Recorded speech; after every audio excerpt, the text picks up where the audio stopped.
Wait a minute. Turtles, Rangers. Turtles, Rangers. Never gonna happen. Everyone, welcome to the big one. This is WrestleMania, if you will. This is a Bunga Ranger talk. But the reason why it's a big one is because of multiple reasons. Starting off, this is our 50th episode, official 50th episode, because sometimes we do one-offs or news or little pieces like that. Bumps, but as far as episode goes, this is our 50th. This is also the season finale. So here's where we wrap up 2024. It's going to be in multiple sections, so you guys know. Today, with me as always, by the way, is my partner in crime, DTV83. Say what's up. Hey man, what's up? At least it's not the 58th version of this, episode or whatever, and we're not fighting Mike Tyson. Jeez, buddy, bro. So let's back off. I know. I have the same controversy that everybody else has. I watched that fight, and okay. That was a lot of nothing. That was a waste of hype, and I feel sorry for Mike Tyson and not Jake Paul, but Mike Tyson, yeah. Well, I feel sorry for Netflix because after that fight, everybody was trying to cancel their Netflix account, so they lost a bunch of subscribers. Okay. I didn't hear that part of it, but all I know is actually it was probably scripted, like everybody's saying it is, and it's just a total mess. And there's a few things I learned later on about Mike Tyson himself during that match that I did not know about. But this ain't the place or the podcast for that. This is called Bunga Ranger Talk. We do automotive talk, not boxing talk. Anyways. Yeah. Actually, but yeah, kind of moving away from the whole Tyson stuff because that can lead to a lot of things. And we're not that type of show. That's what I said. Yeah. So, in my hands, by the way, for those of you watching, obviously, is the exoskeleton for a new figure I'm making for Mascara Fighters behind me. Doing a mini-series. This is called a Metal Droiditude. This is like the super gigantic version of a regular metal droid. Okay. And inside of Mascara Fighters, metal droids are basically the henchmen, the foot soldiers, the robots, the lackeys that get beat up. But this is like a super duper version, so it's much bigger and it's got a bunch of effects to it and stuff like that. I did want to kind of open the show, kind of just showing where I am with it. It's all in the air right now. It's just like barely put on. It's not secured at all. I have to make it look more 3D because, as you can see from the sides, it's not fully 3D just yet. I have to plump them up. Like the chest goes, and as far as the head goes, the head's coming along, but the head's sort of in the air too. It's only got one drop of hot glue. It's not secured. The rest of the head is, but this isn't the Mascara Fighters podcast. This is Cowabunga Ranger Talk, so he's gonna go away. And yeah, buddy, before we get into this section, we're gonna be covering specifically. We're gonna be like a couple of wishes, ideas, and things like that we want to see in 2025. Yes. Anything you want to cover before we jump into that, or you're good? I just want to say that I think this topic can go in deep as well. Yeah. But you know what? Honestly, I just hope something comes good of the lines that we're going to be talking about today. Something spectacular. Yeah, me too. Honestly, for the fans that are watching, or the people that are watching casually, that's fine too. One of the reasons we're doing this episode sort of broken down into pieces as our 50th is because there's really nothing to see at the movie theaters. I'm not going to go pay to see Red One. No. I don't need to see The Rock and J.K. Simmons. No. I could save my money, or you know what? I could put gas in my car. Boom! Automotive. There you go. I did it. I pulled it out right in the clutch. Well, yeah, you got to always ride the clutch, double clutch. Anyways, let's keep going. I don't race cars. I don't know what I'm talking about. I had to stick some automotive talk. It's the big 50th, Yeah. But yeah, it's there's really nothing to see in the movie theater. Like I said, No. and how many times can you like turn on Netflix or one of these things? Well, okay. If we're gonna talk about Netflix, I have been watching Cobra Kai, and Yeah, again, yeah, vintage. that's your series, right? That's Yeah, Cobra. that's Yeah, the one you follow regularly. yeah. Every time they get new episodes, they're on season 6, and I remember just diving into that, thinking, okay, I love the Karate Kid. Let's see what it's like. Oh man, it hooked me in. Lion and Seeker, having all those old actors come back into the show slowly in different ways. It was just like holy crap, and having the history of it. Like they'll bring in like flashbacks of the movies with it. And it's just Yeah, like so you can know what the person is, who it is, who's the actor, and why they're so important to Daniel or to Jory Lawrence. It's great. is Mr. Miyagi dead in real life? The actor? Yes, Okay, yes. I saw a clip of on YouTube and I was like, hey, did they bring back Mr. Miyagi? I wasn't sure if he was gone or not. Okay, so I will. Respectfully, and I'm not asking as a troll. Yeah. So I honestly don't No, know. no.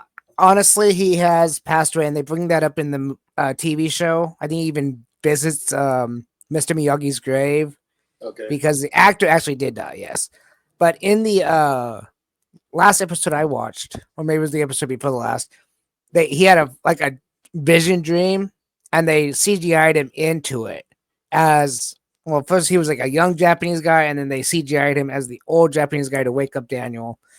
It was neat. CGI goes a long way these days. Yeah. I remember that actor from, he used to do he did a few seasons on Sanford and Son. Mm-hmm. Because here in Miami, we had a regular TV and they would show reruns of the '70s shows. So I know about Good Times and the Jeffersons and Sanford and Yeah. Son. So I'd seen it. I'd seen, hey, Mr. Miyagi's fighting with Sanford and Red Fox. And I'm like, oh, all right, fine. But yeah, that's cool. I'm not the biggest fan of the show, but like I can see the fan base for it. Yeah. And then they have a new one coming out with Jackie Chan and um the guy that plays Daniel LaRusso. I can't remember his name now. But they're having a movie. It's like the Ralph Karate Macchio. Kid. Yeah, Ralph Macchio. They have I think it's called the Karate Kid Legend or something like that. It's Yeah, based after Cobra Kai, so it's still in the same continuity, um same thing, yeah, the The same. yeah. Anyways, let's get to the topic. What are we doing? Let's get to the Yeah. topic. So our topic for today is gonna be the Ninja Turtles crossover episode, Save Our Shells.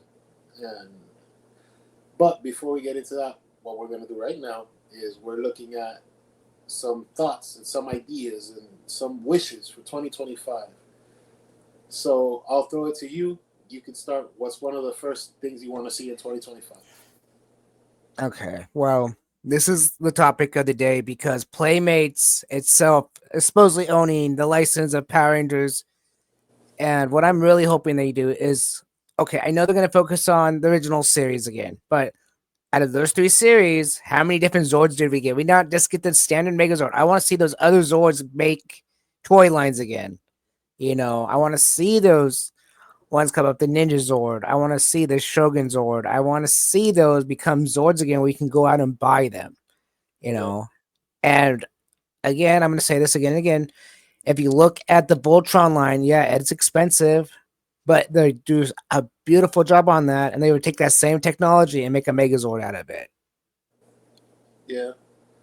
That's actually number one in my list too. But specifically for me, like right on that topic is I hope for good QC on the Playmates line because it's gonna Uh, be late fall, so like we're not gonna like I know what you're saying as far as seeing a wide brand of Zord selection and things like that, but mhm. this thing is probably coming out like maybe November because it's like late fall, right? Like October, November, and that's usually Yeah, it drops because there's no real new toys dropping in December. no. You got to figure it's got to be like right. right after Halloween, like first week November, sort of. Unless Yeah, somebody gets it earlier, you know. I'm hoping they'll show up earlier in the year. Yeah. You know, I mean, seriously, again, unless your kids are watching it with you and knowing who Power Rangers are, at this point in time, it's really for the collectors Yeah. going out there and seeing what they're like. You know, I Yeah. mean, look at. Well, first of all, look at me. I'm gonna pick them up day one. Yeah. Main core Rangers, even if I don't keep them and I give them to my kids. And you got like Pixel Dan, he's gonna do the same thing. You got, you know, all these other YouTubers are gonna pick them up because why? Because it's a new line and everybody wants to see what kind of quality it is.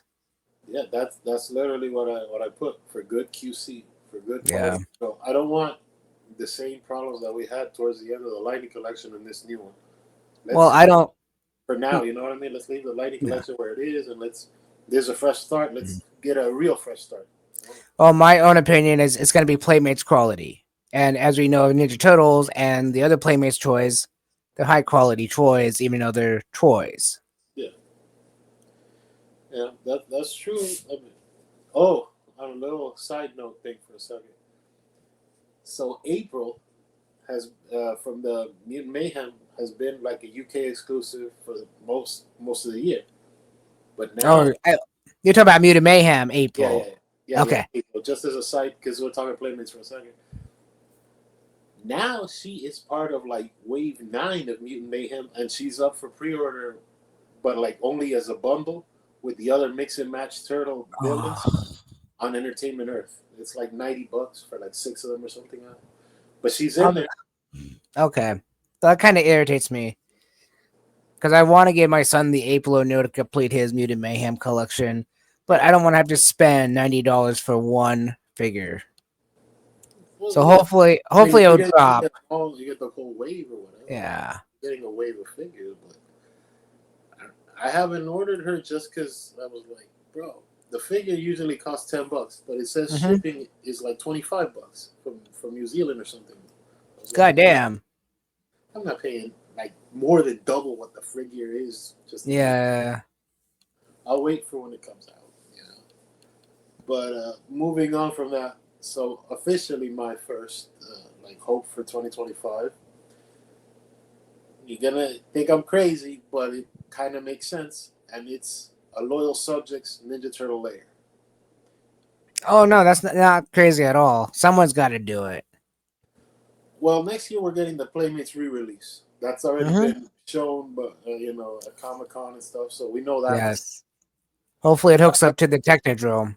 Yeah. So I want to see what loyal subjects can do because, I mean, they either have to do the party wagon. I mean, they have to do the party wagon, or they have to do the sewer lair. They've made enough figures.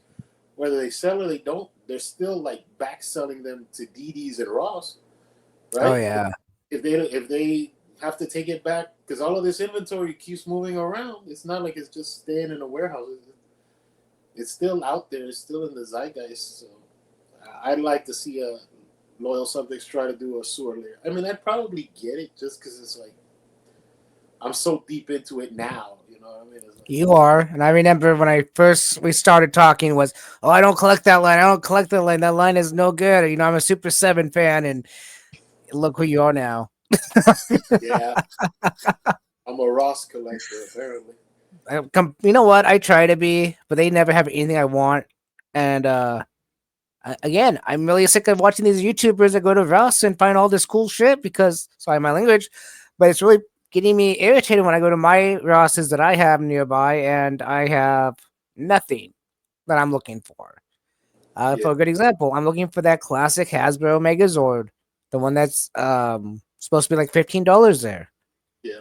But again, my Ross doesn't even have it. They have tons of other stuff because they're putting Christmas stuff out, but I don't know. It's like, I don't know if it's just an East Coast, West Coast thing or Midwest, whatever. Yeah, I said it last time and I'll say it again. I think they made way too many of the green Ninja Turtles. You know, those neon green, super bright color green. Oh yeah. They can't get rid of them, so and that was like so bad. It kind of ruined everything else because you can't see things objectively. They've had good figures and they've had bad figures. Like Yeah. we've actually covered enough figures to see what they do good and what they do wrong. Like the April was bad, but if she was bigger, she'd be better. The Rocksteady was pretty good until he starts folding his arms, and then it looks god awful. Oh, Crayon. do you want to hear? Do you want to hear something really crazy? Okay, so Super 7 has just released the Black and Gold Megazord. Finally, I mean, it was kind of like back ordered because something happened with it. Amazon has it up for sale for $45. I just saw it today for $45 on Amazon. I'm like, it just came out. It's like, why is this Megazord dropped? Everything else is still 55, 65. This one's They probably 45, got like the shipping dump of it. Like they got the most quantity. probably. You know, like Amazon got like 500, and everybody else got like a box. You know what I mean? Probably. That's how I told you. I think we talked off air. I ended up getting Karai for $38. You did, yes. And there's no reason because that figure keeps like going out of stock. But Amazon had it for $38, so I jumped on it. And Yeah. it ended up being 41.50 with tax. You know, ship free, so great for me. I didn't have to pay $57. And hopefully, you know, things work out because I'm going to be a much bigger Super 7 collector come this Black Friday. Well, me too, hopefully. if the price is If the price is right. They'll never be like loyal subjects quality. I mean, prices, but No. still. But what's your next wish or hope in 2025? Good. So again, I'm really hoping for some kind of new Power Ranger show. And I'm really hoping it might be an anime. I got a few reasons behind that. For one, there's the cost of no actors at that point. You can do whatever you really want to do, Fantasy Rise or whatever. You don't have to worry about having suit costumes. You don't got to worry about props or anything. You just have someone animated it, and then you can have whoever you want voicing the characters. New people voicing it for little to nothing because they're voice actors, or you can have somebody like the famous Nickelodeon people do it, or whatever, you know. Yeah. But when you do animation, as you know, the sky's the limit. You Yeah. can make a Megazord that has 13 different Zords into one or whatever you want, you know. You can bring in characters, kill characters off real easily without having any too much of a backlash, you know. Yeah, that's true. For me, my next sort of hope for 2025 is actually playing off of your stuff. I hope Super 7 brings out a new line of Power Rangers, but an actual wave, a new wave. You know what I mean? New characters, new whatever. I don't give me another repaint. Give me if you're gonna keep going with the Mighty Morphin, fine. But give me Squad or Babu, or give me new sculpts. I need new sculpts. If you really, I mean, because sooner, I mean, Power Rangers is kind of like, you know, I don't want to buy the Super Sevens, but if you like get another wave out there, because they don't look terribly from afar. The villains look very good. Oh, the villains look good far or close by. I know what you're talking about with the Power Rangers, If they and give me a wave, a new wave yeah. that's actually like worth a damn, then you know what I Okay, mean. so for Begrudgingly, me, I guess I'll get into the Super 7 Ultimates Power Rangers. let's get into this. So for me, honestly, there's no reason I why need they a new can't wave do. though. I Yeah, can't do another yeah. repaint. No, I don't understand why they haven't done Squat, Baboom, and Scorpina. They have them in reaction figures, so there's no reason why they haven't done them in Ultimates. This would be the one. This would be the one time with the Ultimates I would have to say I can kill us how much stuff comes with them, and maybe that's the whole thing. Well, we can't do an Ultimate because Squat and Babu had nothing. Well, then lower the price down to like $40 for those two. You know, because you're just making the characters. They didn't do anything. I mean, I guess you can put some stupid stuff with them depending on what you watched, you know, what they stole for people or whatever. Scorpina, well, that one could be interesting because you could literally do different arms and legs Yeah, and but head to make. Scorpina, you do need to make it Ultimates. Yeah, You bring so many pieces, you have to. yeah, Just by force. yeah. Well, you got her weapon, and then you can change the head into the monster and the arms into the monster, and you got the monster Scorpina and the human Scorpina. I mean, come on, you got all these different rangers that have extra arms, extra heads, extra weapons. So why can't you make both Scorpinas into one ultimate? You just gave me a good idea, but it kind of like correlates with some of the stuff we talk about. You know how that would work if Masters of the Universe had the license for Power Rangers, because then they could just make like we swap out the torso, because they're doing this for the foot soldier that's supposed to become a snake, and Yeah. in the crossover, the Turtles of Grayskull line, they're doing that. Like they just pop out the body of a snake and then they put in the body of a foot soldier. If Scorpina, if her legs are the same and you just have to change the torso, I could see Mattel doing that, just like switch out the torsos. But I don't see Super Seven doing a torso swap like that. I mean, I've seen other companies do like master packs or something like that, but I don't see them doing that. I could see them, hypothetically speaking, if they were to get an exclusive, if Super 7 got like a big bad exclusive, make a 2-pack of Squad and Babu and be done with it. Yeah. And put a hefty price on it. I mean, fuck. I mean, sorry to curse, but if you're going to just get them out of the way, let's get them out of the way already. Yeah. I mean, like I said, I just really want to see them. You know, If you move forward, too, like, I guess if you do another wave, and we've gone back and forth on this topic too, because they've already made Bulk and Skull, I guess you have to start making Tommy, Jason, Trini, Billy, and Zach, right? Like you have to make regular versions as civilians or some way. You have to release these civilian forms of them. sooner or later, yeah. I would have to say that. Yeah, sooner or later they would. You know, it'd be kind of cool if they did, if they tested the waters. Do you remember the Tommy and Jason had these like karate episodes where they were like wearing like tank tops and they were like fighting karate tournaments and things like that? Yeah. If they did a 2-pack of Tommy and Jason, like Jason in the red shirt and Tommy in the green shirt, you could save on sculpt with the pants and the chest, and all you really do is head swap and skin tones. So if you really want Yeah. to save money, you could do that. Like, oh look, Jason versus Tommy 2-pack. There's no way that doesn't sell. Yeah. There's I no way that doesn't move. no, they could be doing that, and they could use that as the deluxe line if they wanted to, so you didn't have to worry about, you know. I mean, that's the thing. Is a lot of the deluxe line. I think is a great idea. It's just that no one's thinking about the ultimate way of making it work. They're just like, oh, it's a deluxe line. Well, yeah, Yeah, but that deluxe line could be anything. It could be, just a simple Power Ranger in a box, or it could be whatever. So I'm trying to find a picture of Scorpina, and I just think I yeah, found one that would actually show up. yeah. Pretty cool. It's not the best one, but it kind of works. And I don't think this is even correct, but it's I get you get the idea though. Here, let me just share screen.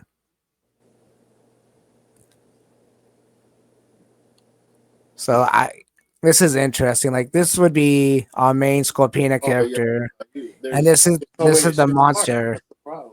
There's no way to ship Yeah, parts. The only thing they you share is the boots, right? yeah the boots. That's about it. Everything That's else is a figure. You can't share shit. I'm sorry to curse, but you can't share anything. no, You have to but make it two different figures. There's no way. yeah. She's a lot bulkier too as the monster form.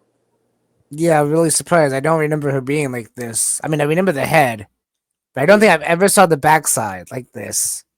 I've You never know, seen this image because I've never seen her like clean like this. neither have I. I've only seen her in footage where like the sky is black and she's all dark and like I didn't even know she was like reddish. Right? No, neither did I, and I didn't know the legs were different. I thought the legs were exactly the same as these legs. No, the thighs. You need to make new thighs. You Oh, you need need to make a whole new everything. yeah, and That's crazy. yeah, and if you're making so much new body and torso, the legs wouldn't even like the bottom of the legs wouldn't change either because you need bigger legs to hold the weight of the top. So there's you So, can't you can't share pieces. So since I'm on this little topic here, little fun fact: Sabrina, the second Scorpina, the American Scorpina, actually wanted someone to release the monster Scorpina as an action figure. All right. Not this one, but the actual monster itself. So, Yeah, I've never in, seen her in this color. This color, I've always thought she was like brownish. She looks yeah, pretty like crimson. Like she looks matte crimson red. yeah. That's the But color. what I will say is I want the normal human Scorpina at first, Yeah. just because I'm collecting it for the Moon Palace at this point. But the other one I would want too because it's both forms. It's like kind of like Goldar. You got Goldar with the nubs, or you got the Goldar with the rings, and we know what Hasbro did that way. But Yeah. this is something totally different in my opinion because you can't swap parts out. So Yeah. this would be different. But anyways, Yeah. back to the subject. Yeah. Yeah. Because we were talking Super Seven and Yeah, we were talking about you wanted to make sure I that need a new wave. You gotta give me yeah, a Repulsor. He's a big chunky figure. If you're gonna if you make another wave, I think Rito would be a good choice. yeah, We put in the at least one civilian ranger, right? Like we get or whatever. Let's do regular Trini, right? Regular Trini as a character. Then we can yeah. have Red Ranger with his shield, but we give him multiple versions of the shield, and we give him like a crack helmet, so give you another excuse to buy the Red Ranger. And I don't know, you can probably do the Tango Warrior as Yeah. 4, and the 5th can probably be the Red Dragon Zord, the Red Dragon Zord. The Red Dragon Thunder. Thunder Zords. The Yeah, Thunder Zords, yeah. yeah. Sooner or later, they're gonna go into it Well, anyways, that's what I'm saying is that and I wouldn't hate that way. I wouldn't hate it exactly either because again they already made the White Ranger and that Zord line is important, but to Die Ranger and sooner or later I don't know how, again there's no way for me personally to collect Die Ranger, but Super 7 makes a beautiful Zords. They make beautiful enemies, so I would definitely pick them up. If they get it, because the thing is, Super Seven is growing. Oh It's yeah, and we've talked about this off air and on air that it's growing way faster than it's accustomed to growing. yeah, We talked about this the other day. It's kind of like Dreamcast in its first year. Like it was growing so much, like it almost has to catch up to itself, which is a problem. yeah. We talked about this other thing that it's good to talk about it on air too because it kind of correlates. The nacelle company, you seen how fast they've grown, bro? Yes. In like less than 2 years, they're already with shelves and everything at Walmart. It Mhm. took Super 7 like what 20, 21 years to get Well, into. that's the thing about the deluxe line. The deluxe line is a Target and Walmart line. That's what they wanted to be at. The Power Ranger deluxe line was just a special thing for Hasbro, so Yeah, that means the original characters are going to be deluxe sooner or later for Walmart and Target. yeah, but So Nacelles already doing this. yeah, They're giving you an ultimate. They're basically giving you an ultimates figure for $35. You see the 35. Their biggest figure is $35, and it's that robot from that. I mean, they have much. This is what really kind of like drives me a little crazy is that Super 7 has these much bigger names, right? Like Super 7 has what? Transformers, it has Ninja Turtles, it has Power Rangers, it has G- all of GI these big names. Joe. Yeah, G.I. Joe, all of these like 5-star properties, Ah, AAA properties. Nacelle doesn't have that. They got no, biker mice from Mars. They got robot machines. They got. Bruh, but you know what? I gotta say, I saw those biker bro, mice from Mars, and they look the fantastic. thing would be Mascara Fighters, bro. Yeah. Hey, just keep on trucking, dude. You might end up in Walmart. Dude, like for real, like come on, like I would probably be. I'm just riffing, but really, like Oh yeah. star quality. You're not gonna tell me that biker mice from Mars and Ninja Turtles sell the same way. Ain't no way. Ain't no way. But again, you got Biker Mice Bro. from Mars. That is a niche in its own self for people that like that show. Like, I watched the first episode of the show again a while back, and I thought it was kind of. Yeah. I get it. You know, Ninja Turtles was a big thing back then, and so was some of the other ones that came out. But it was just one of those spin-off shows. You know, let's make Biker Mice from Mars. Let's make motorcycle. What was that motorcycle show? Street Sharks. Let's make Cowboys of Mumesa, that one. Something like that. Yeah, it is. Barnyard Commando. Yeah. All these. Yeah. Oh my God. Bottom of the barrel. I'm not even talking bad about them, but no, bro. And they're niches. I mean, there's certain people that remember that show. Go, oh, I love that show. I grew up with that show. It's the same idea as Ninja Turtles. I mean, you think about it, I grew up in the '80s show. There's my son likes the Rise of the Ninja Turtle cartoon. I think that one's okay, but it's not for me. My younger son likes, Mutant Mayhem. I definitely don't like that one. My older son doesn't like that one. So, it's the generation. You grew up with Biker Mice from Mars. You know that show and you love the show. People are going to go buy it, because they're already adults. Yeah, but they give people you are. That's the point. Nacel's giving you a lot of product for $35. For $35. If you actually pick up one of the Biker Mice, look at the box. It's got the figure. It's got like 2 more heads. It's got like 4 sets of arms, plus the character's weapon, and I think like a sticker or a coin or something. One last thing that they're giving you a lot for your $30. Oh yeah, no, I did a video on that when they first came out before the hit market. Yeah, it's a lot. It's a lot, and I think it's fantastic. I haven't had one in hand yet, to see, because I'm not going to buy it because it's not for me.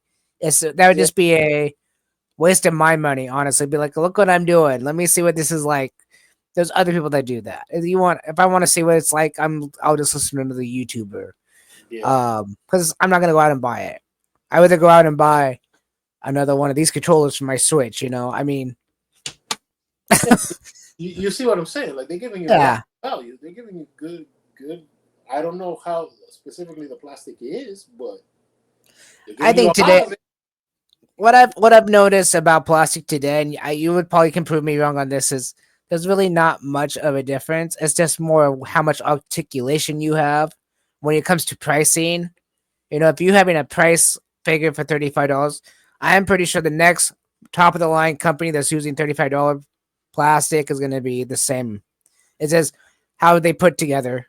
They're using rubber bands, or they're using ball joints, or they're using, that's going to make a big difference overall than the plastic itself, Okay, so I have a little insider thing for that point that you're saying. I do like toy reveals and stuff like that at different times, right? Yeah. I'm not going to say which specific shop this is because I'm not trying to snitch them. I'm just talking about the topic. I'm not, this guy told me this. No, I'm not that type of person. But, yes, you are. but what my point is that the reason why is because it's probably made at the same factory. So the factory that's doing the Super 7 is also probably doing the Nacelle stuff. And Nacelle, it's probably one of 2 reasons. Number one, they're probably paying faster. Nacelle is like, it's $100. Here's your $100. Make the run of toys. And then, you got the money first, right? Super 7 is like, let's do a pre-order. Let's do this. They make you jump through a lot of hoops. Oh, yeah. It hasn't made you jump through any hoops. Nacelle is like, here's the toy. Buy it or don't. And work it out. Exactly. And the other little insider, and I was told this by a couple of different toy stores, comic shops and things like that, is their runs are bigger. But okay, so like Super 7 will say, give me 1,000 Leonardos, right? For example. Fine. Nacelle says, you know what? Give me 1,000 of the Biker Mice. So, you're gonna get more money as far as like manufacturing, because this isn't for retail just yet. This is just making the figures. So I think this is where they're winning. It has to be one or the other. You're either paying them faster or you're making a higher volume. So the factory wants to make them faster. Period. Yeah. I guess the third thing would be is they probably have a man on the inside. They probably have somebody in Thailand or Taiwan that's actually doing quality control and not just shipping back and forth and looking at stuff through a computer. There's probably somebody living there doing quality control, so things are a lot faster. Hey, look, this joint is garbage. This joint is great. This joint is broken. This color is supposed to be opaque. This is supposed to be purple. You figure out all of these things that are, full of any toy company, but Super 7 doesn't have it. Super 7 is based in California. Everything has to be DHL or FedEx or UPS. Yeah. Send me a package and then I'll look at it. And then you send me it back. And then there's a lot of back and forth and back and forth. Because I think they used to have somebody there, right? Because Super 7 used to be. I don't really know. Waves were better. Yeah. I don't know what happened with them. Well, I know the old fashioned game plan because I heard it out of Brian's mouth himself. But again, like you said, he said the same thing. We have so many IPs now that it's hard to keep up with each IP and keep all the scopes going and all. And that's the thing. And there we go again. Let's go back to the topic. I really hope, like you said, that in 2025, Super 7 gets their shit together. Sorry for my language, and let's move on with some of these lines that don't get used. I mean, there's a lot of lines they have, and I look at them every once in a while going, you haven't done anything besides repaint. I mean, Voltron is a good one for you. Voltron is Voltron, and all they do is repaint it. It's like you have other things with Voltron too. It'd be kind of like making the Megazord 500 times over just because the Megazord's a popular character. Voltron, you have the actual, people that hop into Voltron, the characters themselves. I think it's like 2 guys, four guys, 1 girl. But still, you could be making those characters too, instead of just the Voltron. I mean, and then you got the enemies of Voltron. I mean, it's a Power Ranger show before Power Rangers, over here. I mean, it's just what it is. Yeah. But again, they're not doing Toxic Adventures, another one like we talked about before. Oh yeah, that's on the list. Trust me. Yeah. So they need to move on instead of going, well, we can make this character 300 times. Well, sooner or later, that character is going to be we're done with it. I'm done buying it. I'm not going to buy it no more. It's like I was thinking about the Megazord the other day, the reaction figures. I got the Halloween one. I got the black and gold one. What happens if they make a Christmas one? That'd be awesome. A green and red one or something like that, for Christmas. I would definitely pick it up because it's just an oddity. But I wouldn't want to see it in a big Ultimate. I wouldn't want to see that orange Megazord in the Ultimate. I wouldn't want to see that like a green Megazord in the Ultimate. I wouldn't. But it'd be cool to have as a little reaction figure. Yeah. But I don't want to keep the repaints. Like you said, let's move on from repainting. And Toxic is one of the best repaints ever because they keep doing it to it. It's a repaint of this, repaint of that, repaint. Yeah. And that's after a while, seeing them popping those things up over and over again is kind of annoying. I could see Power Rangers doing the Mega Dragon Zord because it's a new test, but it's still using the old legs, so you save on tooling there. That has the Dragon Zord as like sort of the headpiece and the shoulders, but not an actual full-on Ultra Zord.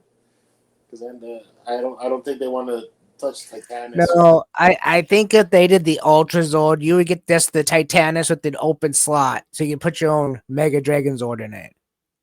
That would be the safe way of doing it, and they just have add-ons to the the Titanus. You can move the chest plate and stuff like that on it.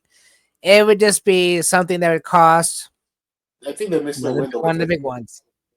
Honestly, I don't think they missed the window yet. I don't think so. What do you think Playmates is gonna do? You don't think Playmates is gonna do a Titanus? Of course they are. There's no way you release 2 Titanus. Okay, but again, even if Playmates release it, Super 7s is gonna be giant, like the Turtle Van, or bigger, and people are gonna be like, "That's the real Titanus. That's what we've been wanting for years. Is something that big that we could take." They would have to have some kind of functionality with it. Like the Turtle Van has functionality.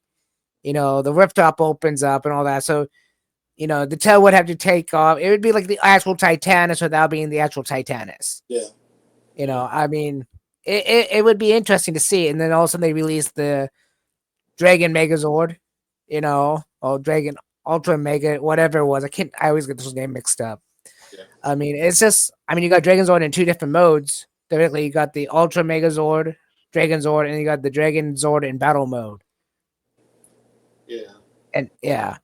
Yeah, but I think Dragon Zord in battle mode, as far as like toy making tooling, that's basically a new figure.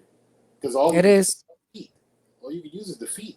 Because you fold the arms into the chest, you fold the legs right up into the knees, so you can slide in the Sabertooth and the Triceratops. And then the Mastodon goes on top. Yeah, so you basically need to make a whole new figure. And again, I would buy that one because it's a new part of the Megazord. If they're looking at it from a financial standpoint of the cheapness, I think the Mega Dragon Zord is easiest because it's a lot less original pieces, basically. It's very true, but honestly, I think any collector, like I'm gonna just talk for myself, would buy both of them because it's part of the side, it's part of the line. So, and again, right now, everything that's special with Super 7 is $65 instead of being 55, like the glow in the dark Green Ranger. Oh I man, totally disagree on that one. Glow in the dark. And again, it took me until about yesterday, when I realized, and I don't need it, but it is canon. It is canon to the show, and it really sucks. It's only one episode, but it is canon to the show. It's when Tommy's losing his powers and he's getting all weak and he's glowing in the command center, and it's just like, good job, Super 7. You make me feel stupid thinking it's not canon originally, and it was just a paint job, and now it's canon. Because after I watched Power Rangers, I saw it. I was like, fuck. I saw it today. That was a much better Tommy head. Did you see that? Oh, yeah. The glow in the dark Tommy head, that's with the ponytail, looks way better than the one that comes in the original Tommy. Oh yeah, it doesn't look evil either. It looks more. Oh yeah, he doesn't look like the good stuff. Yeah, he looks fine. The one I have looks more like dark and evil looking. The one that came with this one looks more like after the spell has worn off of him. Is kind of the concept, I think, but it still looks better. You're absolutely right. It looks better. It'd be awesome but I'd hate it too, is if they go ahead and start jumping into Zeo. If somehow they figure out a way to start the Zeo team.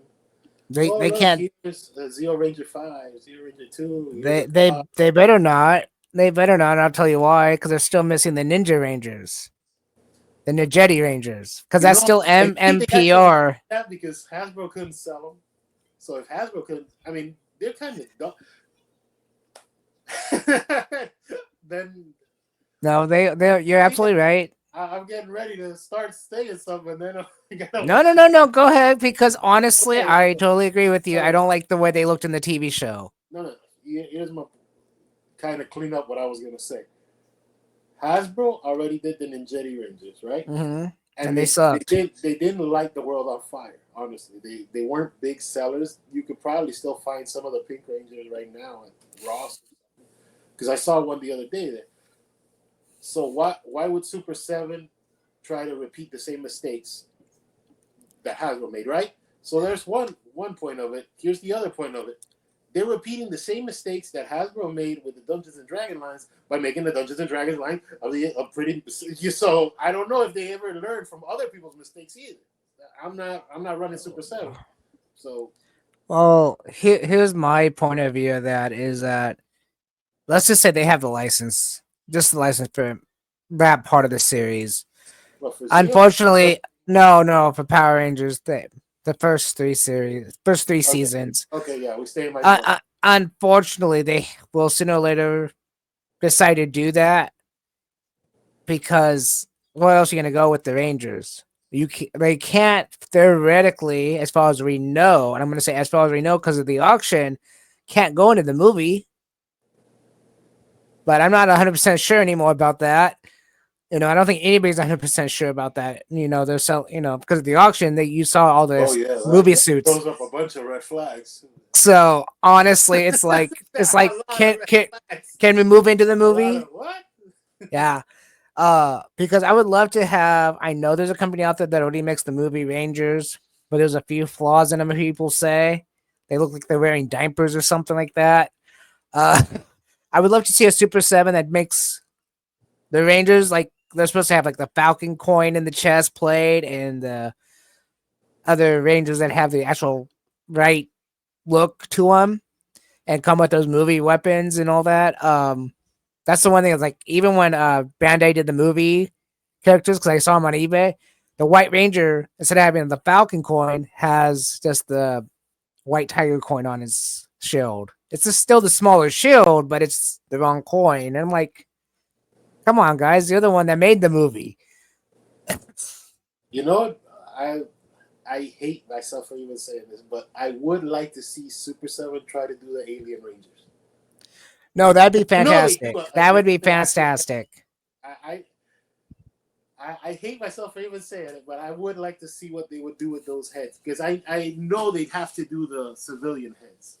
I think they could actually. I think they could actually make it work. The arms. Half prayer hands. Yeah, because they're not. They're just. Yeah, they're basically I put it together.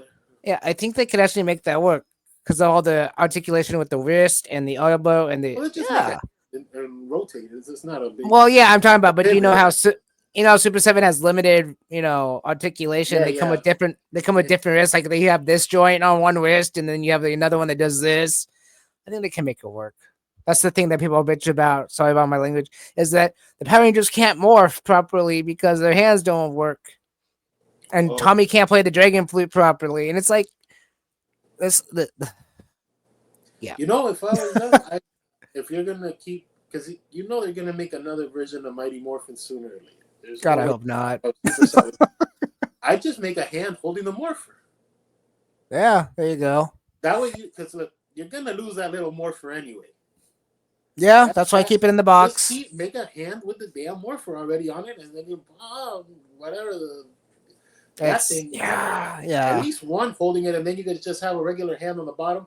You move it up, and then it looks like it's morphing. Mm-hmm. That's it. Honestly, it's funny because as soon as the Metallic Rangers came out, I actually wrote 2 Super 7. And here's the thing. If they decide to go with it, they're supposed to send them to me for free because it was my idea. I said, you guys need to take those Metallic Rangers and make them proper from the season 3 show. Make them the actual ultimate Metallic Rangers. And I got a response back saying, that's a cool idea. That's all I got back. But, according to what I heard from Brian out of one of the episodes is if you make an idea and we make it, we send it to you. So we'll see how far we go with that. But that's another, it's theoretically another paint job, but it is still canon to the show at that point. Yeah, but you're still using the sculpt, so it is a good idea as far as like cost saving. And they don't have to. You're right there. Yeah, and you don't have to put them more. You don't have to put the morpher in or anything because it's supposed to be already morphed. They could put something else in it. I don't know what else, but they could do something. I could see them releasing the Power Rangers again, but in the deluxe line. Yeah. And they go ahead and they put the Tyrannosaurus. They do a regular release, not the glittery. They just regular, but with the emblem on the chest. Yeah. And new heads because they have this thing where sometimes they move money weird, like they did with that Lionel from Thundercats. That's basically a new sculpt because that's not the regular one they've used before. So they're willing to put money into things that sells. Mm-hmm. Thundercats sells. So you make up a new Lionel that people are going to want to buy. That's a new head. He's super light skinned, but still, you get it. Oh, if you don't sell Lionel, you're not selling Thundercats. So again, like you said, battle damage Power Rangers because they've already done it in the reaction. Again, they've seen what it does. It sees how they sell. Well, all these characters, you already made them in reaction form. Let's make them into Ultimates, or let's make them into the Deluxe. I mean, you could do Battle Ready Deluxe Power Rangers, easily. Instead of going, well, we need an Ultimate. No, you just throw the colored Power Sword, colored daggers, colored whatever with these battle damage, and people would be happy. It's the one thing I thought was kind of ridiculous, but I understand because it was supposed to be the toy line of the Metallic Rangers. Use the old-fashioned Bandai. But the Dragon Dagger right here is really detailed, and so is Saba because I have him. But yeah, again, I really wish they had the colored on them. You say that, and you just reminded me of something that I saw today at Walmart. Have you seen this pop Funko figure? But it's Spider Man, but it's Spider Man and Peter Parker. Like on the left side, it's Peter Parker, and on the right side, it's Spider Man. But it is one. No. Yeah, they have that.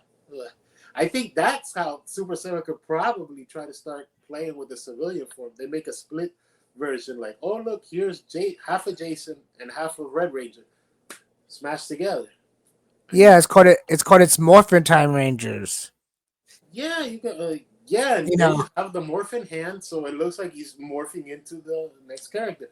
I think it would work for reusing of parts because you're still using the left arm or the right arm, the right leg, the right knee, the right shoulder. All you have to do is make the human side on one side and a new chest and maybe a new head, obviously, because the split helmet look. Oh, look, here's the human, here's the helmet, the motorcycle helmet.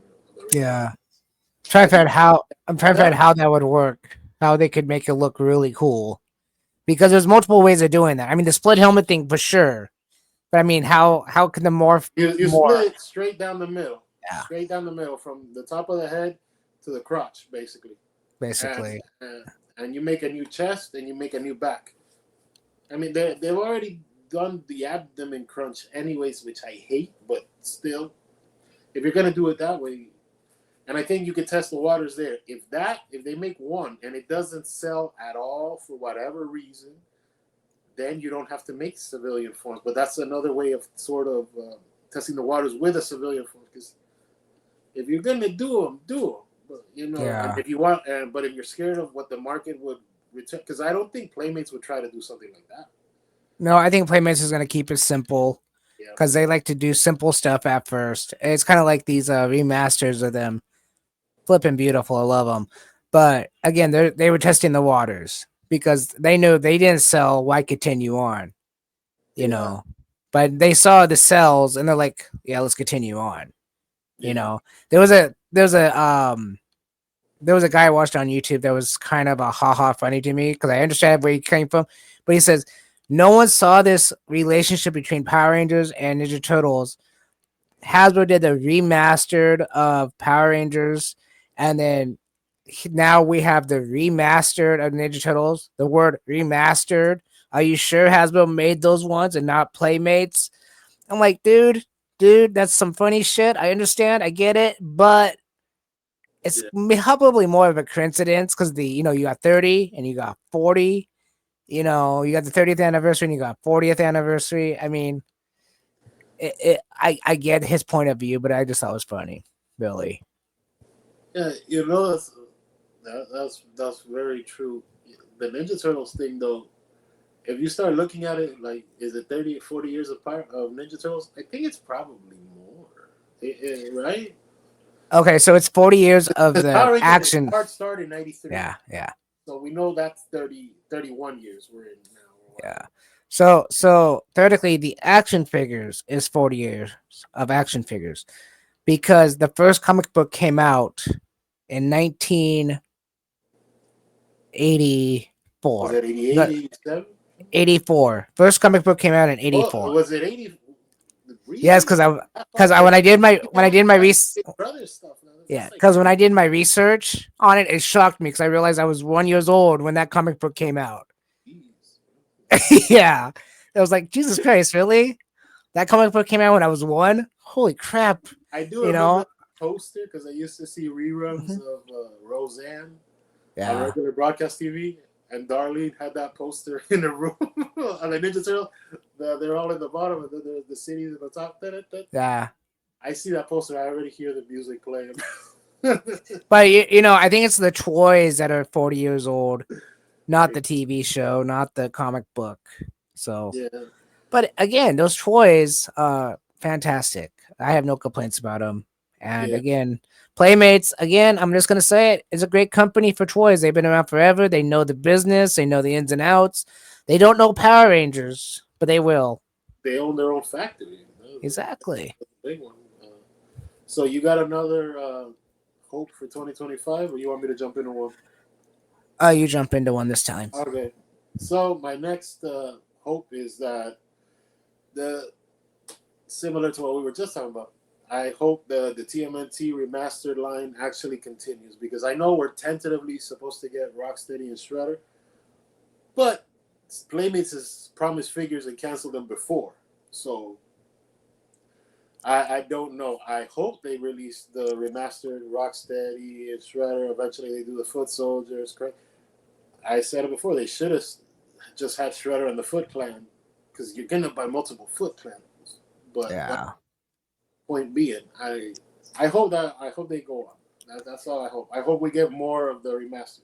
I hope they actually put an effort into this and start releasing them in waves, not just here's 2 in the summer, here's 1 in the fall, and you know. I think they're just.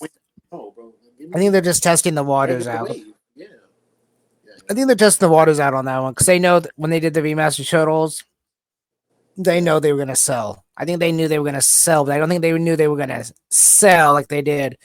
But with Shredder, it's Shredder. It's like, how many people already have 300 Shredders? Yeah, that it's like Vader. Like, oh, you have 400 Vaders, you need 401 because it's Vader. Yeah. If you collect but they could have done, like you said, the Foot Clan, but they also could have done Shredder and April O'Neil. Because she's always getting captured by Shredder. It would make sense. Yeah, and I get it. 2 bad guys, that's fine. But the Foot Clan would have been better.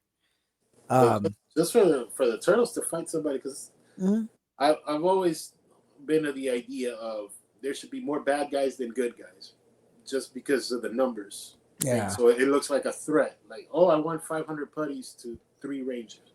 Oh, because if they beat up, the 500 putties, then oh man, they did something. If they beat up 1 putty, you didn't do nothing. Yeah. So what about the other line, the other turtle line that came out? The original sketch? Yeah, because they're supposed to be releasing the other ones too. They're supposed to be releasing Shredder and Bebop. Bebop, yeah, because the other one's Rocksteady. This one's Bebop, yeah. Yeah, that one. I don't know. That one. Look, it's not part of something that I want to see, but if I see it at a decent price, okay. Okay, but I'm gonna be.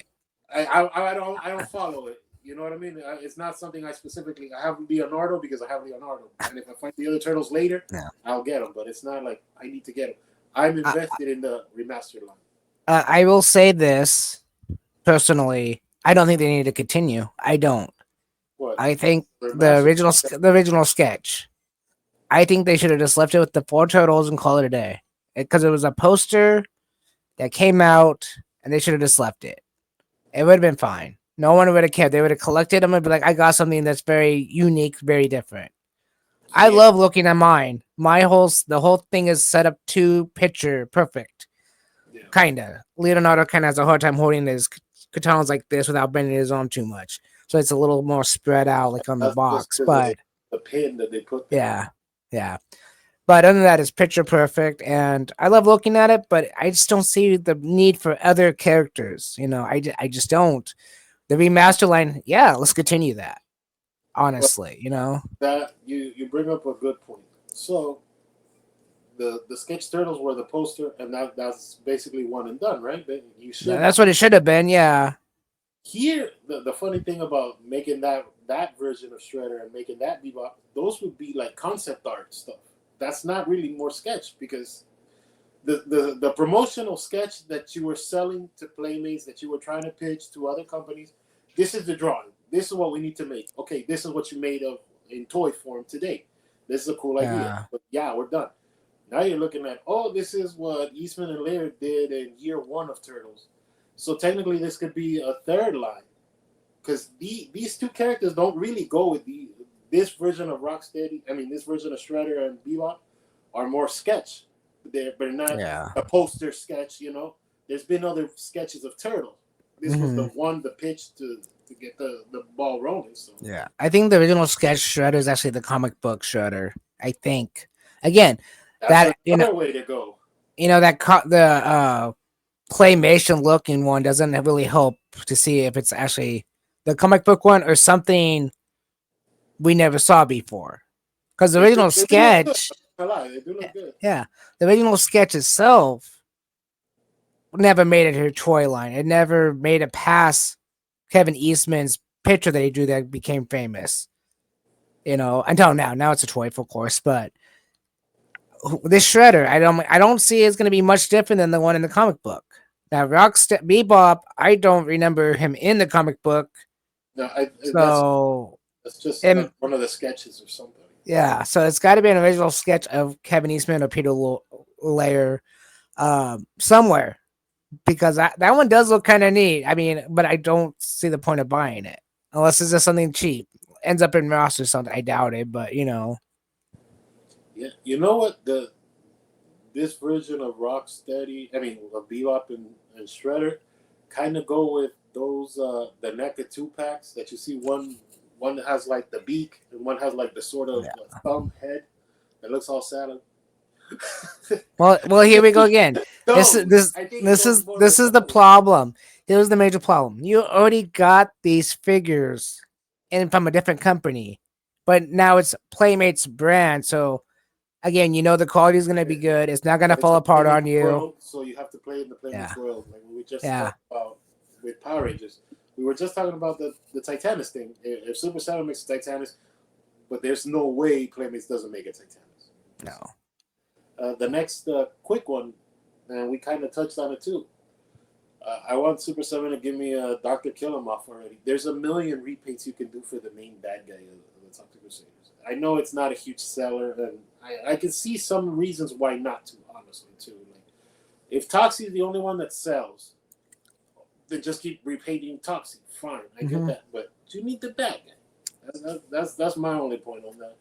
Yeah. You got another hope there, or thought for 2025? I want to see something really cool with Spider-Man. Yeah. Stop making these. I want to see that like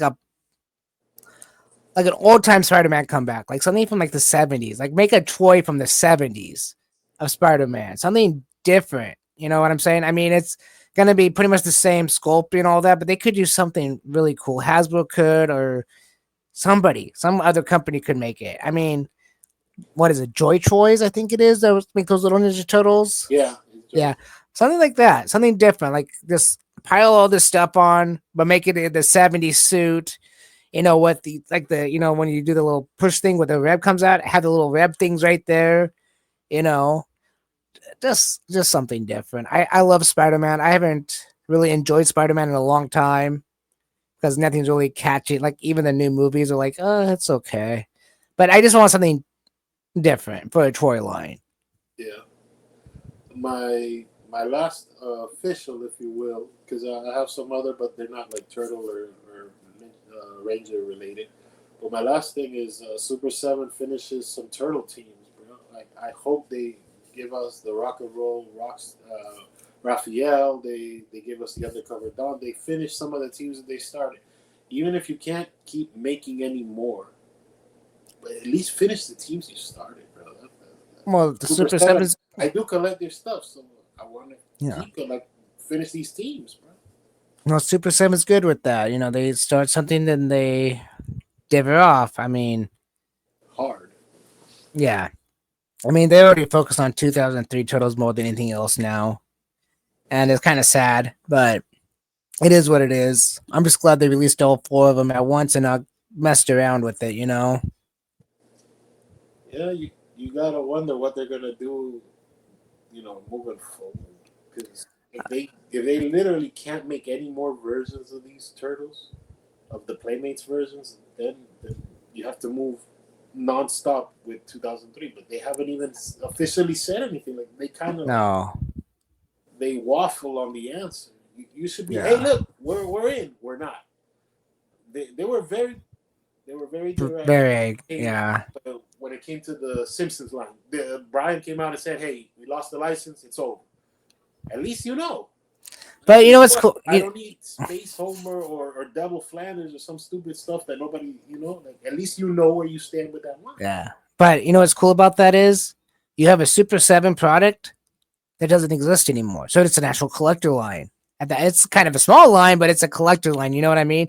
Where you go on to Super 7, you see Wave 1 of Power Rangers Wave 1 of Ninja Turtles or something, you still buy it. It's like, shouldn't these be off the market, even at your website? At least off your website, off the market, you know?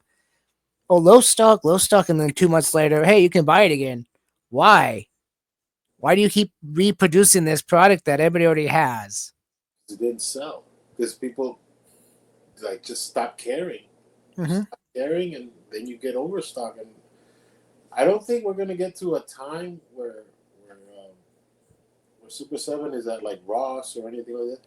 But I could see like the nacelle stuff ending up at Ross. Just because Okay, so yeah. smaller licenses, and if they don't sell eventually, the next month comes along and the next product, and you have to fill that shelf with something else.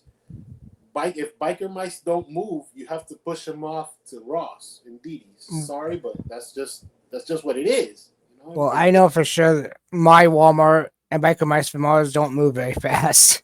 They kind of sit there because, again, like I said earlier, it's a niche. There's Yeah, only certain people that very want small it. fan base. I got Same thing with Street Sharks. Street Sharks, you know, fan base. Yeah, I've said it there on the show multiple times. That I can understand the backwards effect. I can understand biker mice being $55 and Ninja Turtles being $35 or $30 Yeah. because everybody has a license for Ninja Turtles. Ninja Turtles is a massive produced, massive selling IP. It's much harder to get biker mice fans to come out, which is, and I'm not even picking on biker mice. I'm sure the guy that created them or the girl or whoever, great people. I don't know. Oh, yeah. Just talking product to product, but kind of moving on from that. Now these are a few of the. Unless you have any more folks, or you want me to kind of? Well, actually, if when it comes to Power Ranger stuff, and it's gonna be really hit or miss, really on this. I hope Playmates makes a new command center, or someone makes a new command center for their action figures or Super 7 Day to be awesome. But I don't see them ever doing that because it's God. I don't see them ever making a command center with Zordon in it. But I can see Playmates doing it, revamping it, making it a little more modern. You know. You know, as crazy as it sounds, I could see 3-0 actually trying to do this. Yeah, but that means they need the license, and I just don't see Hasbro splitting it up that much. I don't know. You have to figure what Playmates is going to do is going to affect the market in general. Oh yeah. I think they're going to release the 5 Rangers, maybe Gold. They're going to for sure they're doing another Goldar. Oh, yeah. For sure they're making another Goldar and another Play. Those are probably your 2 bad guys for the year. And I don't know. Maybe next year we start playing with the idea of flip heads, their version of flip heads, because that's just a staple of Power Rangers. You need to have It is. It is. You're gonna do the flip heads. You're gonna do the flip heads. So. But moving on from that, before I start getting into some of the non-Power Ranger Ninja Turtle things, I wanted to throw this question at you. And we've kind of had this question, but I think it's good to ask it as sort of like the end of the year type question. Now that we've seen a lot of things, what crossover toy line would you like to see? 2 things that don't go together. Well, what would you like to see? 2, not that we already know, not more masters and no. Give me that you think 2 IPs that would work well together. Oh boy. I know that's a heavy one.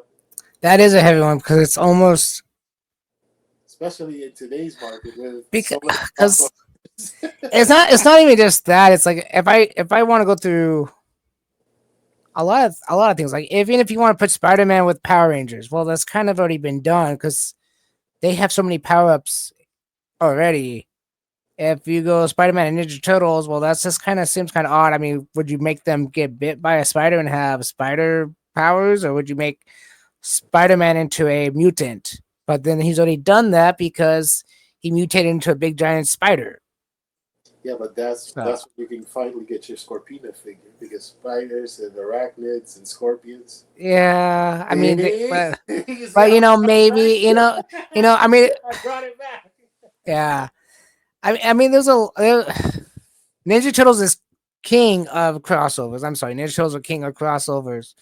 And I just don't know because like you can't really do Star Wars crossover with too many things. It wouldn't make sense. Yeah. I'm not sure, honestly. That was a tough one. I would have to come back to it, I think. Or maybe I'm just overthinking it. I'm probably just Yeah. overthinking it. You know, it'd be kind of cool as a modern thing, as a regular toy line, but I don't think it would sell very well. Is if you did Chucky and the Megan, but you did a toy line of Chucky and Megan. Okay. Some like you write a comic book where Chuck, because they're basically the same plot idea of the possessed toy, the possessed doll, but one is Yeah, pretty AI much.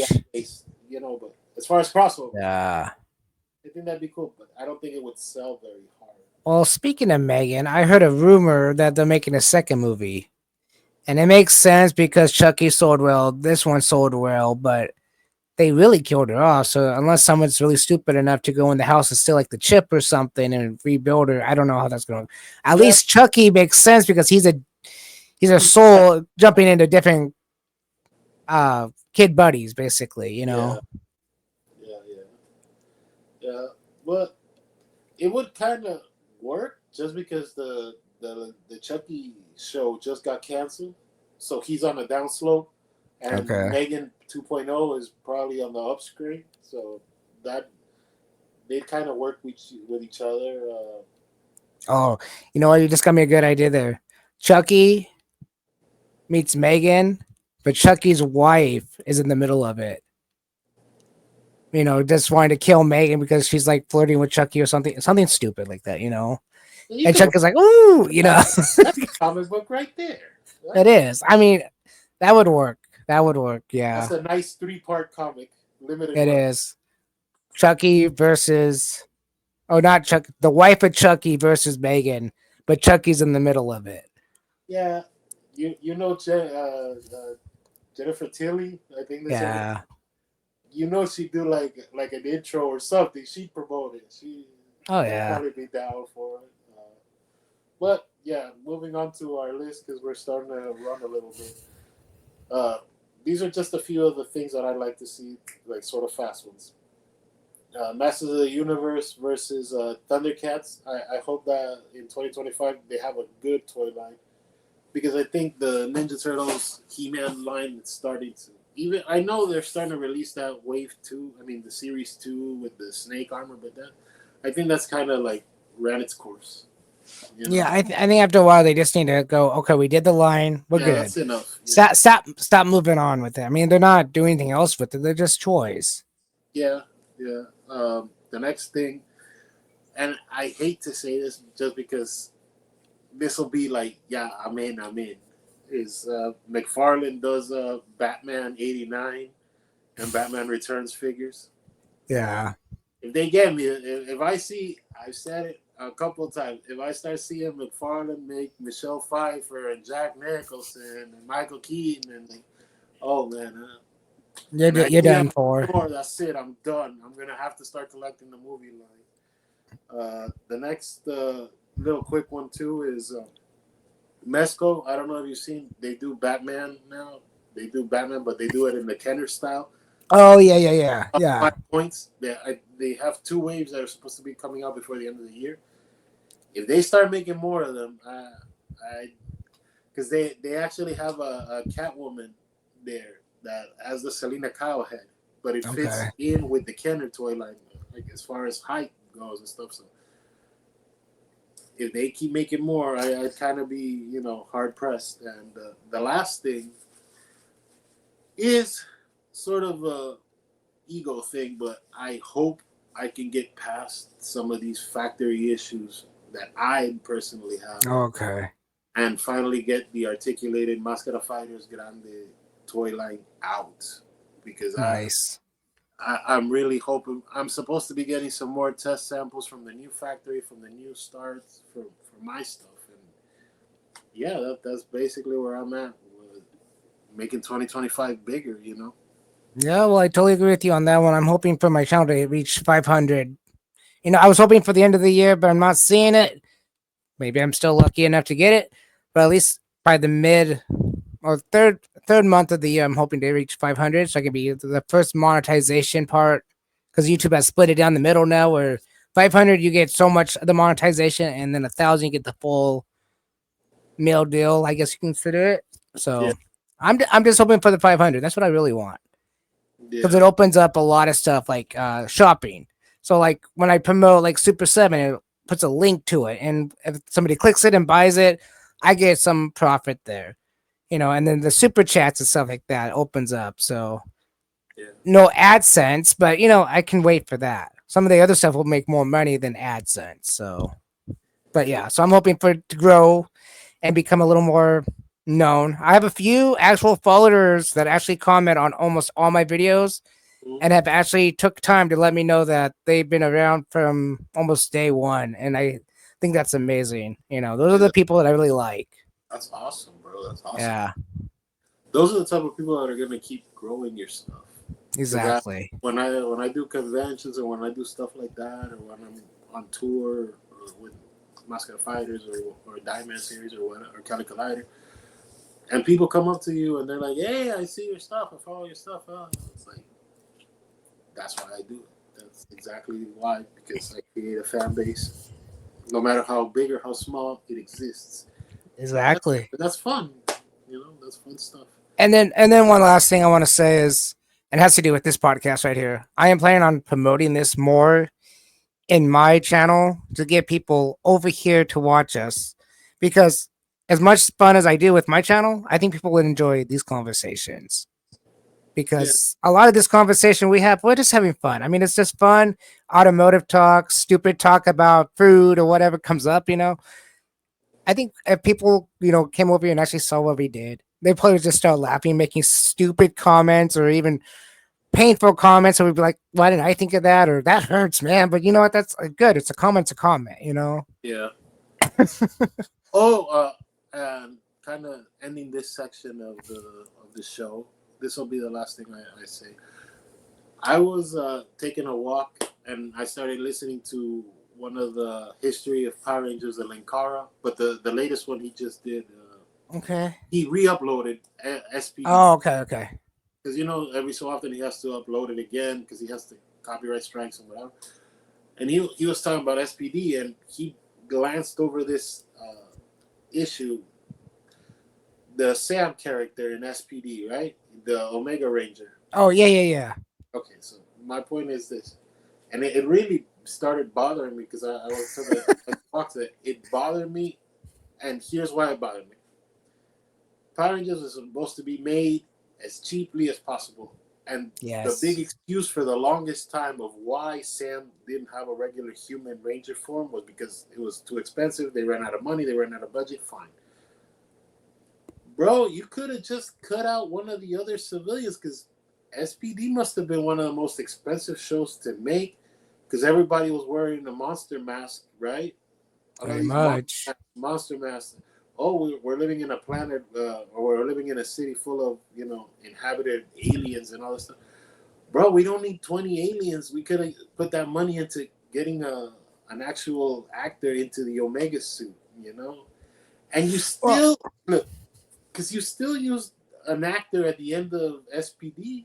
Because you remember at the end of SPD when they cut the scene and then they show the Sam as an adult and the Nova Ranger as a friend. You still used an actor there, and you still had a voiceover guy, with the ball of light thing. So I was like, just. But here's something I thought about. I don't see why they could. There was a lot of money spent on that show. But how much money was really spent on the show? Because even the Sentai had Doggy Kruger, Well, I mean, but it wasn't Doggy. Making props and things. Well, that's what I'm saying. Is all those props are usually 95% of those props get sent over from Japan and then refabricated, or reused. So it's like, how much money did they actually use, and how much did they actually just decide that we don't need this? Forget this part, because it's like, seriously, like even the Goldar mask, the one that was being on for auction. I looked at it again after watching the show. It's just missing that one gold spot right here. That's all it was missing. That gold fell off. Someone's gonna have a heyday 3D printing that and sticking it back on with glue and say, "Hey, look, I got a perfectly good Goldar mask." But again, that's what they do. They usually sent over the stuff, the mask, the outfits, or whatever, and they refabricated it for the actors to wear. Yeah, I So mean, I'm not sure but how they're much specifically there. It's like yeah. if you So wanted to I'm save not. money, you could have mm, thought a different way. they could have. They could have done anything. Power Rangers at that point had so much fan base, so much money. Was that Bandai or was that Disney? I think that was the Disney That was years. Disney. That was Disney. But that was. Yeah. But you were saving. Look, you, you're saving money because like you said, the Sentai footage, right? Mhm. A lot of the monster fights were already done in the Megazord. You didn't even have to reproduce the Megazord suit itself No. because you already had the footage plus the CGI footage because when the Megazord's shooting the gun, all of that Mhm. CGI, the 3D printed, the whatever, the 3D Yeah, yeah, model. yeah, yeah. There's not an actual guy in the suit like that's just like a CGI thing. So Mhm. that was I know. you're saving money there. There's a million ways you didn't have to make every. Bro. I don't know. I mean, I agree You with you. could have It's found kind the of money if it was a money issue. it's not a money issue because it was Disney. Disney owned it. Disney had the rights to do what they wanted with it. It was not a money issue. It was called they didn't they okay. So let's get into this a little bit, and then we can stop this part. Disney hated Power Rangers. Disney did not want Power Rangers. Yeah, but They wanted it this was because in the what it was, but this was they didn't want to keep it. They didn't want to keep it. And they were like, let's kill it. Let's okay. kill it off. Okay, fine, and you're totally right. But here's my point: this particular season was in the hype. Remember, Yeah. we had just come off with two very successful seasons. Mhm. Ninja Storm made a lot of money, and it was the resurgence of Power Rangers. Oh, Power Rangers is back because Wild Force was not a good season in a lot of ways. Let's be real. Oh yeah. Wild Force was on the downslope. Uh, While Ninja Storm was a big boost. It oh brought yeah. a lot of fans back and fine. Plus, you're coming off the season with Tommy's return. You're coming off. You're right. This is the season right after Tommy and I think I've talked about this too. Like, this was a season following Tommy's return as a full-time cast member in Dino Thunder being the Dino Thunder Black Ranger. So Yes. you had legacy fans, you had new fans, you had people watching the show. This was probably the most successful because after this, it started the trajectory down because Mystic Force, as far as the Disney eras, Mystic Force was a smaller run. It was less episodes. Jungle Fury was even smaller. And by the time we got to RPM, that's exactly what you're saying. RPM, Disney really didn't want it. Yeah. At that point, Disney was trying to kill it But this was 100%. the sweet spot. This was Oh when yeah. we were making money. This was when everybody was happy. Everything was copacetic. Everything was, so they could have found the money, bro. Well, yeah, like I said, it's Disney. They had the money. They just didn't want to put it in to it. And it's kind of stupid. Just something Or I was thinking about, and I was like, bro. let's do it this way for you. Maybe it'll calm you down a little bit in your mind. Maybe it was a writer's issue. Maybe the writer couldn't figure out how to correlate how to get a human in there for the script to make it sound good. You know what I mean? I mean, there's the plot line. I mean, if you look at the plot and how the actors act with each other, fantastic. But then you would have to write in something to do with another human. How could we correlate another human as that without being the Omega Ranger? But okay. I mean, there was a way to do it, but I'm just saying. No, yeah, but you had a lot of extras, like as far Mhm. as cast members and stuff, because you had all of the entire SPD squad, everybody that's training to be an SPD ranger, SPD class C, class D, whatever, because there was episodes where you were talking in SPD of, oh, Yeah. you're a C level, you might be bumped up to B, B squad, or stuff like that. There was a lot of extras on that show. You had all of Oh the yeah. civilians walking around, all the people hanging around Piggy's bar and whatever. Those were all. I mean, I guess spending money here, bro. I mean, the easy way around it, and it would have been funny as hell, as they could have made any of those characters the Omega Ranger, or even make it even funnier yet, because he's a crazy Nut make Piggy the Omega Ranger. That would have been a total because he was on both sides. He was flip flopping, and it would have just been hilarious to have Piggy, and you would find out like at the very like middle of the storyline or like right at the end of the storyline of the Omega Ranger that it was Piggy. I think it would have been funny. It would have been funny. It wouldn't be right, but it would have been funny.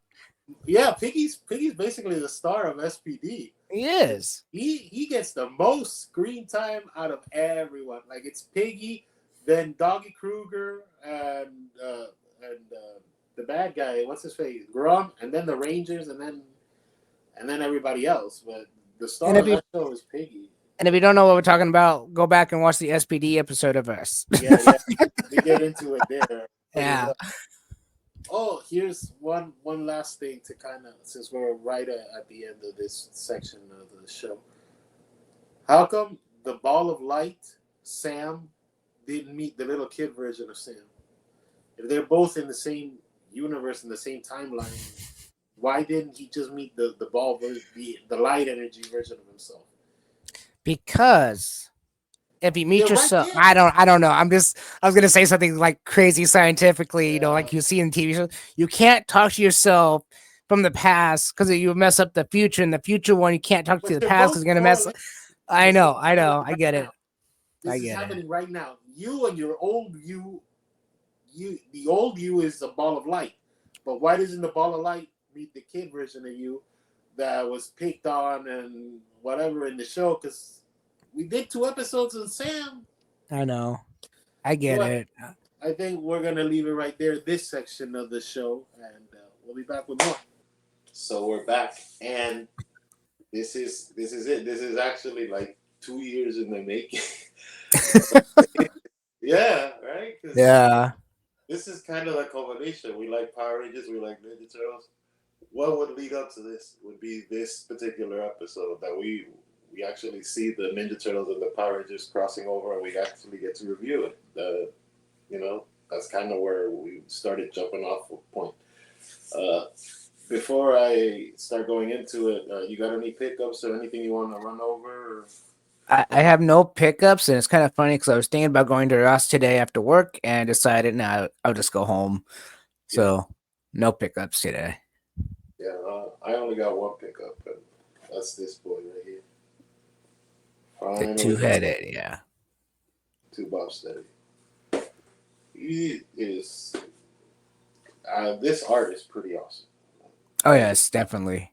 That is some good-looking art. I found the Leo for this, and I was like, all right. I kind of like the look, so it's the hell of it.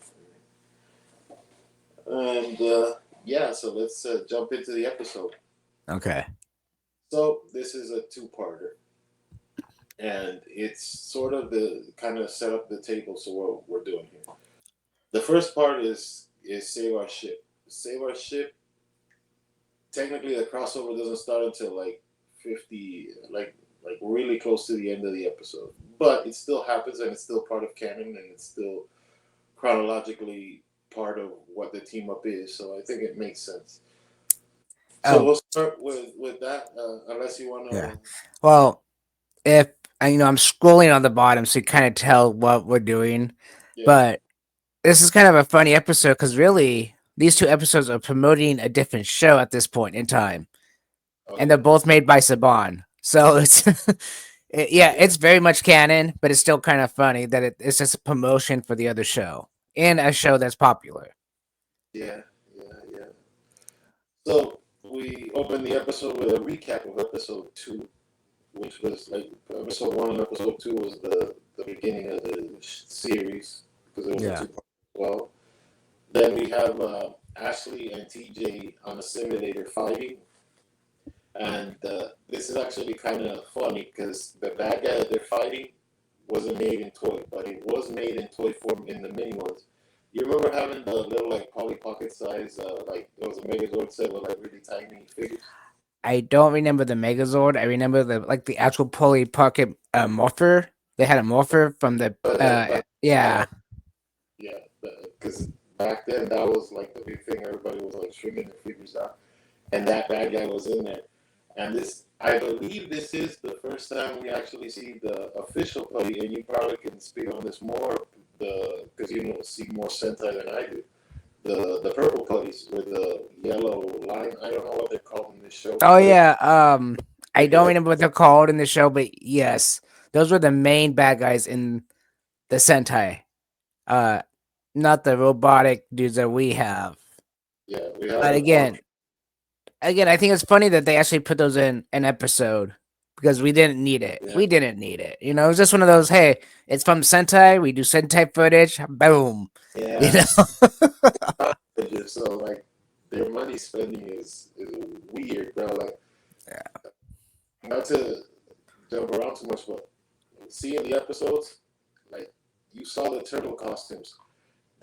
I don't know why they look so cheap from the back. Like there was a backpack for the shell, and every time the characters would move, you would see this like giant gap between here's the character and here's the shell. There's like, bro, you can Well, I would assume at that point because I don't remember it being that way in the actual Turtle show, and I could be wrong. But I think that was probably more of a prototype costume that they threw together real fast.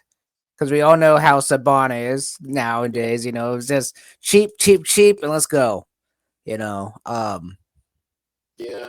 yeah, Or the other thing I could probably think of because we've seen most of the next mutation. We've covered most of the next mutation. We have to do the final one, but next mutation was done in Canada, right? yes, And Power Rangers in Space. This was when they were still like in America, so it was done in Los Angeles. yeah. So maybe this was like the tail end. Like they knew the next mutation was canceled. There was nothing left. So they were like, the hell with it. Whatever you have costumes, send them over, basically. And they sent them from Canada to Los Angeles. And That would be something I we have would have to to. figure out, like, because these costumes are pretty beat up.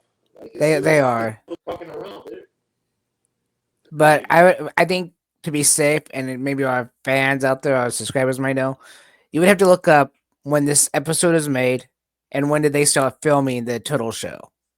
You know, I mean, you're probably right. They probably had all whatever episodes it was. I can't remember. It was like 20. It's like 30 something, I think, for the Turtle show. I think it was like 29, 26. 29 something in there. So they Yeah. could have had it all filmed and be like, hey, let's promote it this way, or they could have been just ready to film like the final few episodes or something too. You know. Yeah. Yeah. It's kind of what we've been talking about a couple of times in different episodes that since this was the end, anyways, like technically this is supposed to be the end of Power Rangers. Power Rangers, Yes. there wasn't there was a re up of the contract. Saban was having problems with Fox. Fox was having a problem with Toei. Like the whole thing was a mess right now. The ratings went through the floor because of what Turbo was. So they were like, you know what the hell?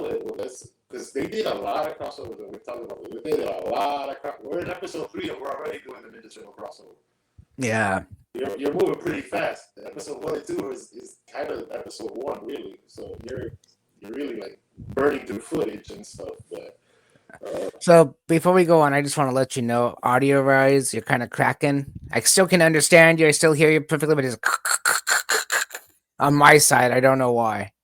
So I hear you fine. I'm on the iPad. Sometimes yeah. when I'm on my phone but I'm doing it straight off the iPad. So Well, it's fine. I still can hear you. I'm just saying it's crackling. That's all. yeah. But Well, you know what? Let's take a little pause then.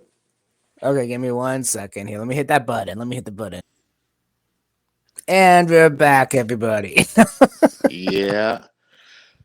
So after the fight simulator, the Rangers they turn around and Alpha's like, "Hey, we're on Earth. We made it to Earth." And then they cut to a scene with Bulk and Skull looking at the stars, and they're like, they see the astronomer's ship, and they're like, "Oh man, what's this? What's that? Oh my God, there's aliens out there." And bro, you've been seeing aliens for 6 years. Now all of a sudden you're like, "Whoa." Hey, they're the ones that saw Diva. Come on, bro. They've been doing We this for never 6 years. remember those. They're the ones that got abducted by Diva Talks, you know, and was locked in the submarine with them. I mean, come on. Dude, Yeah. you know what's since we're talking about this call for a second, at the end of the episode, there's the bloopers, which is something I did like about In Space. In Space was like really like we don't care. So here you can even see the bloopers. Like, and there's Yeah, a that was lot. pretty cool. Yeah, there's a line by Skull. He's like, "Hey, remember the year we were monkeys?" Like, Really? Yeah. yeah, yeah. They put it in the bloopers. They did put it in the show, but thought I, it was I think funny. I think that was in Turbo, wasn't it? When they turned into monkeys? It Yeah, was in for like Turbo. most of Turbo, Yeah. then because they were like filming a backdoor pilot for Bulk and Skull to get a spin-off, That never and happened. that never happened. And supposedly that footage was used like across like 3 episodes of um, of Turbo, right? Like because they filmed the pilot and then you know what? Let's use these scenes. Oh, Bulk and Skull are at a juice bar, whatever. They moved them around, but I'm not sure because I've actually been to conventions and I've heard them talking in panels and stuff, and I think there might be more than one episode of like the Bulk and Skull spin-off show. Maybe I would not, love to see but it.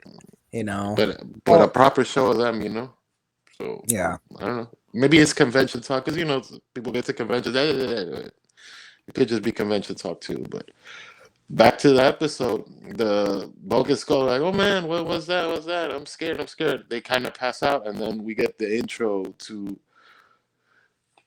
a really good song, bro. Like that, Power Rangers in space and Yeah. controls too. Yeah, You know, that's I'm a gonna fun one. mention this again. You know, Power Rangers has some catchy tunes, and some of them are more catchy than others. But again, like when Saban came back after the Disney years, he ripped, the original song into so many different seasons, but it made sense. In Space was totally different, and yeah, it hits hard. It really does. Yeah, these 2 episodes anyway. They're by one of the big wigs of Power Rangers. They're written by and directed by Judd Lin. Hmm. So he's one of the heavies. So he's involved in this. The Getting back to after the intro, we see the Rangers land on Earth and astronomers like looking over them, and your boy Elgar shows up for some reason. I was like, dude, why?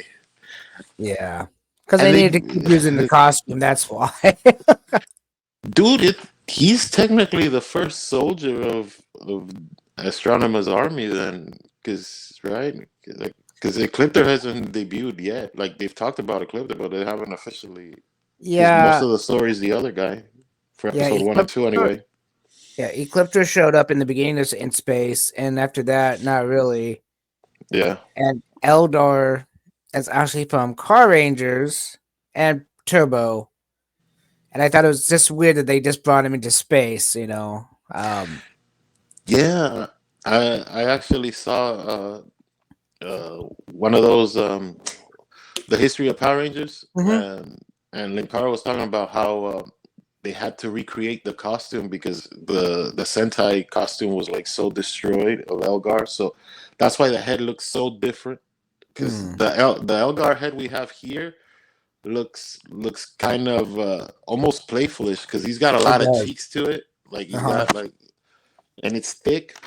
But the Sentai Elgar, that one's more of a conehead. So you remember that movie with Dan Aykroyd and yeah, you've seen that Funny footage, right? fact about that. Yeah. I'm gonna Okay, make so it really you interesting. know that. Funny fact about this. You just mentioned Coneheads. I was just talking about that a few days ago at work with another coworker. So yeah. Yeah. But yes, I do understand the difference, yes. Yeah, it was real squished in. Mhm. And another thing about this Elgar costume, it was a different bodysuit because you remember in Car Ranger, I think it was like almost greenish, and Turbo, like the main bodysuit, not the armor and all of the other stuff, but the main thing was Oh yeah, okay. like a bright color. Yeah. Here they had to redo it because he's wearing like a navy blue, almost blackish costume. He's wearing a different costume than the other one. Uh, but yeah, Elgar's like, yeah, Dark Spectre sent me because you said you needed backup. I don't know what that really means. Like Elgar must be something special to put him with like his adopted estranged daughter, which is astronomer kind of. So Yeah, well, we're not gonna get into that conversation because oh well. That's a deep Yeah, conversation. yeah, we can. But I'm just saying, like Yeah, yeah, that yeah, guy. You choose that guy, like yeah. you To have the entire protect us. army Yeah. of evil. Yeah, but they said him, and then they kind of like just play it off. We move on with Rangers. They they basically they get to the juice bar, the juice bar, but this juice bar has been revamped, Mm-hmm. and it's got this lady. She plays the character. I forgot her name. She was Nurse Roberts on Scrubs. She plays Yeah. a lady named Adele here, and it's not called the juice bar anymore. It is exactly the juice bar, but with orange walls instead of green. But it's called the surf spot. Well, if you remember, the juice bar actually had a second location. Oh I think yeah, it's but in that the was third outside. series. Yeah, it's Yeah. outside because they were actually filming in what the heck was the Australia? They were filming in Australia at the time because they were filming the movie for season Oh 3. yeah, that was the back end of Zeo because they had a lot of like park Yeah. scenes in Zeo. Like, oh, Hmm. here's Jason coming into the park. All right, but Yeah. so she kind of introduces herself, and it's funny to see her there because there's no Lieutenant Stone and there's no Ernie. Like, how did this lady just get this place? But you know, whatever. Then there's a scene with Bulk being greedy to Skull about because Skull forgot his wallet or something, and then Bulk is eating. So Andros comes in with like his telekinetic powers, and he puts hot sauce Yes. on his milkshake and stuff. And then they look at the newspaper and they're like, "Oh, there's this Professor Anonymous that can, see aliens, and maybe he can help us." So then that kind of exits them from the scene. And the Rangers return to the ship, basically. Later, we see the Vulcan skull actually going to this abandoned lot, and they talk to a mailbox, and he's like, "Hey, is this Professor Phenomenus?" And then he pulls up in the van. I was like, Yes. "Bro, all right." What did you think of Professor Phenomenus? Because this is his intro. What did you think of the Uh, guy? You think he was needed? He wasn't needed because he's taken over Lieutenant Stone's job, quote unquote, I on TV. I think it at the time. I'm gonna go back. At the time, I think it was ridiculous. At the time, knowing what happened after this season, it's different. But at the time, I think it was like you said. He just took over. I don't really think he was necessary for the TV show. But I guess Yeah, he would. I guess he was necessary in a way because then when they got to start filming Lost Galaxy after this, they could bring him back in and make more sense of the character. yeah, Yeah. yeah. That was weird in Lost Galaxy. Like him and Bulk just started living together for some reason. Well, the one thing about Whoa, whoa, the one thing whoa! about Lost Galaxy I like was They leave Skull behind. And, well, whoa. well the one thing I liked about Lost Galaxy was just that in general was hey, I think we're forgetting something. Aren't we forgetting something?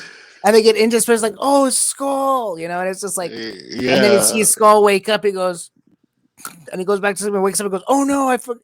Because actually at that point, everybody knows this, but he was actually going back to school.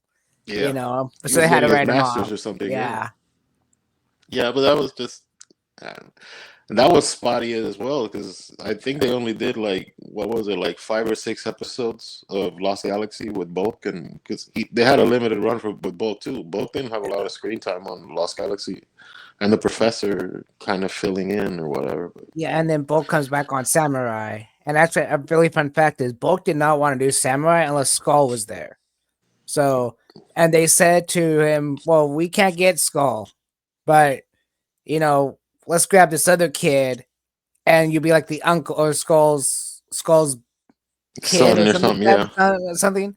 But at the very last episode of that, Skull actually does show up. So you got that little, and Skull's like rich man now and all that. It was kind of interesting. Yeah, there's like the idea that Spike is the son of Skull and Kimberly. You heard this? No, I have not. Like he's got to be somebody's kid, right? He's got to come from somewhere. So that was kind of, I guess it's obviously probably not true, but maybe it is because Kat and Tommy and JJ and all this other stuff. Maybe Yeah, maybe Skull finally got her, bro. that whole thing was so weird. the cat and Kimberly's breakup letter in the show was just like okay. Anyways, back to space. What Yeah, are we doing yeah, here? What yeah, are we doing here? yeah. So they talk into the mailbox, and then the professor comes in, and hijinks ensued. Basically, later we get the Power Rangers like leaving an electronics store, and the Quantrons like they've been following them. So then they have like an unmorph scene, an Mhm. unmorph fight scene there. Then they actually morph and like teleport back up while Skull and Bulk and Professor Phenomenus they go to Nasada. And then oh man, they they like, oh Professor, why are we here? Because we got a flat tire. Yeah, Really, bro? yeah. Really? You're supposed to be a space professor, and like you're just here out of coincidence. That was the plot of Toy Story 4, bro. Like they had no more script, so they had to do that. Remember, you see Toy Story 4 where like they just I don't know, Oh, they're having transmission mm. problems, they're having flat tires. See, I we do. I do remember we're watching giving that. you sneaky automotive talk this time. I remember watching that movie, but I don't remember the movie. It's very rememberable. Let's put it that way. Yeah, yeah. Um, Now Power Rangers is giving you automotive talk. hey, you know what? Sometimes you just need to get that check engine light on, that flat That's tower light it. on, whatever. Yeah, That's it. I hate those lights. Anyways, Yeah. Then, it's kind of a funny point there because now there's there's no explanation of why the shuttle is back in Nasada unless they gave it back to him. But if the Nasada and Zordon, like I'm probably overthinking it, but I guess it was just to like park it there and like refuel it. Maybe that's why. Oh, let's leave it there while we go shopping or something. You got there to you do go. something, right? So Yeah, sure.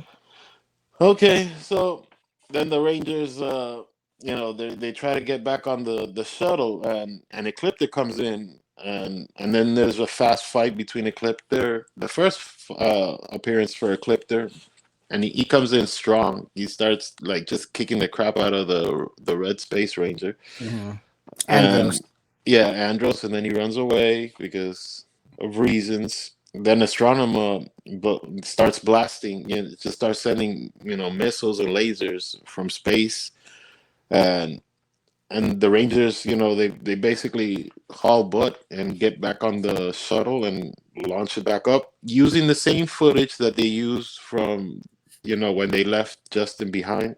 Yeah, I saw the exact same footage. They just didn't have the green screen of Justin there standing. yeah.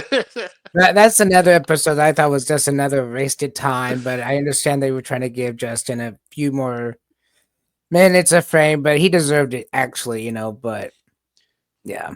Yeah. So the Rangers are able to escape with the Astro shuttle. Then as soon as they get out there, they reconnect with the ship, right?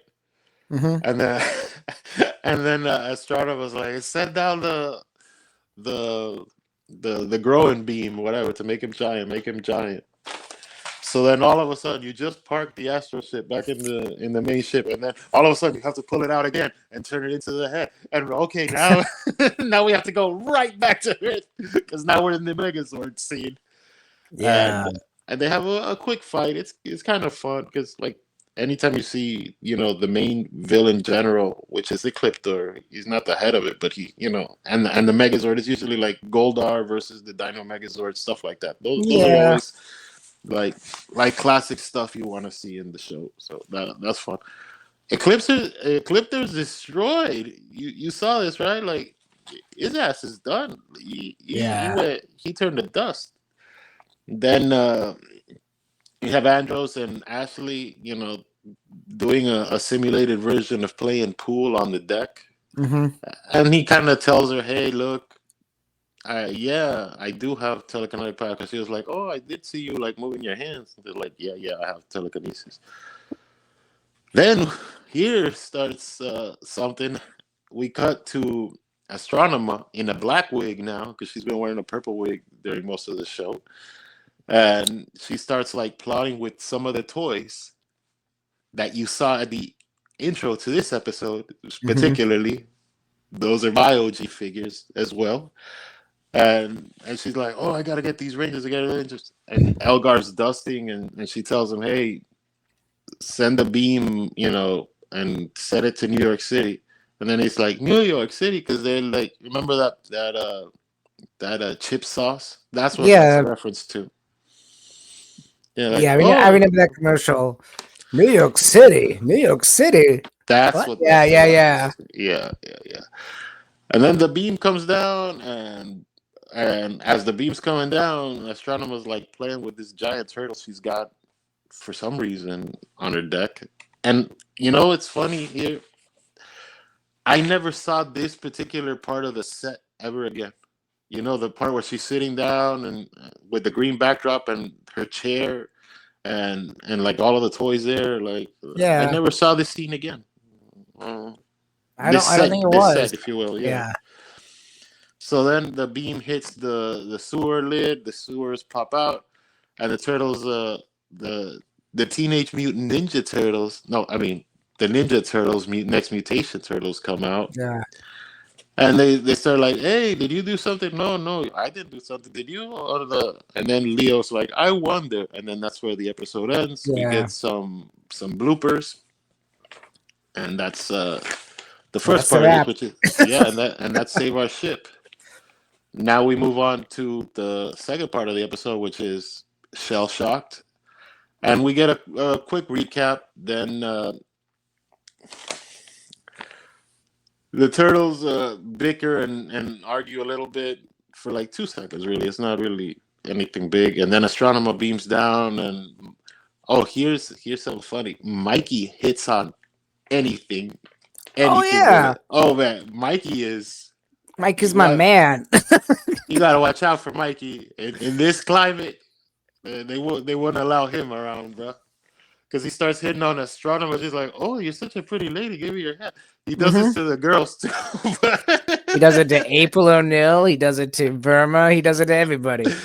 He does it to the Power Rangers, and they're in costume. You can't even see what they look like. Right? He just knows that yellow and pink, I guess. But you know, You can't she trust she. that. Anyways, Anyways. anyways, astronomer was like, "Hey, you're gonna work for me, and you're gonna do whatever I say." And the turtles are like, "Yeah, you crazy? We ain't doing that. We're the good guys." And there's I, this also thing. I'm sorry. Go ahead. there's one part before that I loved. She talks about the Power Rangers and the turtles are like, they're made up, they're fake. They're not real things. They're all imaginary. That's just stuff people talk about. Yeah, You yeah, know. yeah, And then the Power Rangers later on in that episode say the same thing. Turtles, the Ninja Turtles are weird, real. What the heck? We yeah, thought you guys were fake. It's just have really funny moments. yeah. It's funny because you're kind of you're world building, but see that's the problem with Power Rangers. It's not like any other show because you have giant monsters destroying the city. Ideally, you can make any other crossover work because they're just in another city. They're in another. Oh, Mhm. like this is happening in Emerald City, and the Flash is doing this. Oh, but that's happening in Gotham, and Batman's over there. There's not a giant monster destroying. you know? But talking about giant monsters, a That Megazord. really hurts it. Yeah, Can you imagine like the Astro Megazord versus Godzilla? it's happening. It's happening right now in the comics, technically. So Technically, they did that. Yeah. yeah, but yeah. Um, moving on. we so she hits him with, they're like, no, no, we're not gonna be bad guys, and then she's like, oh yeah, and then she hits him with this like brainwashing beam to turn them Yeah. evil. Yeah. Following that, we have the Rangers tweaking with the Galaxy gliders, the big surfboard Yeah. looking things Yeah. that they have. Those things are awesome. Yeah, then they take him for a spin basically, and they take him for a spin because Alpha says, oh, there's a monster in the city. Yeah. Funny enough, in the previous episode, they said, like, coming next time on Power Rangers in Space, they said the monster's name. I forgot what it was, but when I'm watching the episode again, I had to rewind this like 3 times. they never said his name in the episode proper. So I don't know what this monster is. You know, the one with the hat that he Yeah. can throw his energy balls. The only monster in this episode. I get this. Isn't it weird? Like in the preview, they said the name of the in the episode before, but they don't actually say the character's name in the show. That's something I noticed about In Space. They're really lazy with that part. You Yeah, know, you got a monster of the week, but you don't got the name. Like when we first got Power Rangers, it was always I Guy or or Pumpkin Rapper. something. Yeah, Yeah, something. And Pudgy Pig. But you don't get that. You get Monster. And it's like, well, what's the monster's name? Who gives a crap? It's a monster. you know? yeah. Specifically here, this monster should be more important because this is the monster that the two giant brands are fighting basically because he's fighting Ninja Turtles and Power Rangers, and like you figure Yeah. that'd be important enough to at least give him a name, but and mention it in the same episode. But what are you gonna do? Then then they're fighting the monster. The Rangers are fighting the monster, and the monster gets like a lucky hit or something. But he kind of takes them down, but not really because everything is No. moving so fast here. You know, especially in this second part Mm, because the first episode is kind of formulaic. This happens.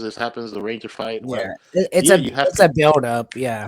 yeah. Here you have to like haul butt because you Because have to get so you many gotta things. crunch everything. Yeah. Yeah, you have to put two episodes into one, kind of. So the Rangers are kind of defeated, and then all of a sudden the Ninja Turtles start jumping out of the air, and they start catching and then they're like, oh, who are you? And then they're like, we're the Ninja Turtles. And then the Power Rangers are like, I knew they were real. And that's that scene that Yeah, you yeah, say, there's like, that scene, yeah, yeah. yeah. You could believe that the Rangers didn't know that the Turtles were real. There's no way that the Turtles didn't know the Power Well, Rangers no, were real. because they're So from Angel Grove and they're from New York City. I mean, that's like, well, we're just gonna pretend it's from California to New York City because what it was theoretically, but you know, yeah, so they have their little back and forth, and then they actually start the fight, and the bad guy like throws this energy beam at Leonardo, and Leonardo just like he almost like John Wick, like he just like stop there. He just like holds the energy blast, and then they start like passing it around like a dodgeball, and I'm like, hmm dude, this is the guy that beat the Power Rangers in space. right. The turtles ain't got no superpowers. This energy ball must be nothing, or the turtles are like so superpowered that Well, by now the turtles are grown up pretty much. So, Master Splinter has taught them the art of meditation. And you got Venus. Don't forget about Venus. She has all those really weird master techniques of yeah, she's throwing their, whatever the show needs, basically. Yeah. So, I mean, they could really have gone, well, Venus did something to Leonardo, and Leonardo has control over, whatever. But they didn't. They didn't. But, you know what I'm saying? Now that you mentioned Venus, you segued into perfectly into what I was gonna say was Venus gets the last shot. Yeah. Venus is the one that destroys the monster. Really, she does the final kick into the energy ball dodgeball thing, and boof, the monster is destroyed. And it makes sense, too, because even in the TV show, Venus did a They lot of gave, the, yeah, a yeah, lot of they did a lot of the stuff. Yeah. yeah, she gave Shredder an aneurysm or something. She, she started pulling up Shredder's repressed memories. Man, she got poor Shred. Almost felt bad because Shredder's like seeing his whole life flash before his eyes. Like, this is what you did. I know we're going off topic again, though, guys. I'm But sorry. we're talking exactly too. We're gonna Where pull it Venus back. hits a Yeah. shot. Yeah, yeah. Yeah. Venus hit the shot. We're talking how important Venus is. People downplay her, but it's literally in script of how important she really is. It's not me, Yeah. saying this to her. But the Rangers and the Turtles kind of like meet up, and they're like, "Hey, yeah, whatever, yeah, we're real, we're real. Hey, can you guys give us a ride to, Planet home?" Earth. And yeah, Yeah. yeah, and they're like, and that's where Mikey starts flirting with Ashley. He's like, "Oh, baby, oh, how you doing?" And I was like, "Whoa, bro, be careful, Mikey, please. You don't want to get canceled, bro." That's the second time he starts hitting on a Well, chick, well, bro. again, you got to remember, Power Rangers are dead. in Saban's eyes. So who cares? Let's just make Mikey Mikey, and let's see how far we can push the censors. Yeah, it wasn't anything bad, but like No.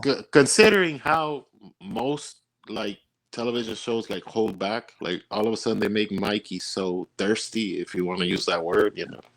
You know what would have been a funny blooper is Mikey pulling that off, and then they take off the Ranger's helmet, and it's some dude, and Mikey's like, "Oh, Yeah, yeah. In the bloopers, they're showing the fight scenes, and yeah, there's a fight scene of now that you say the different language stuff. The Pink Ranger, the suit actor, starts speaking in Japanese.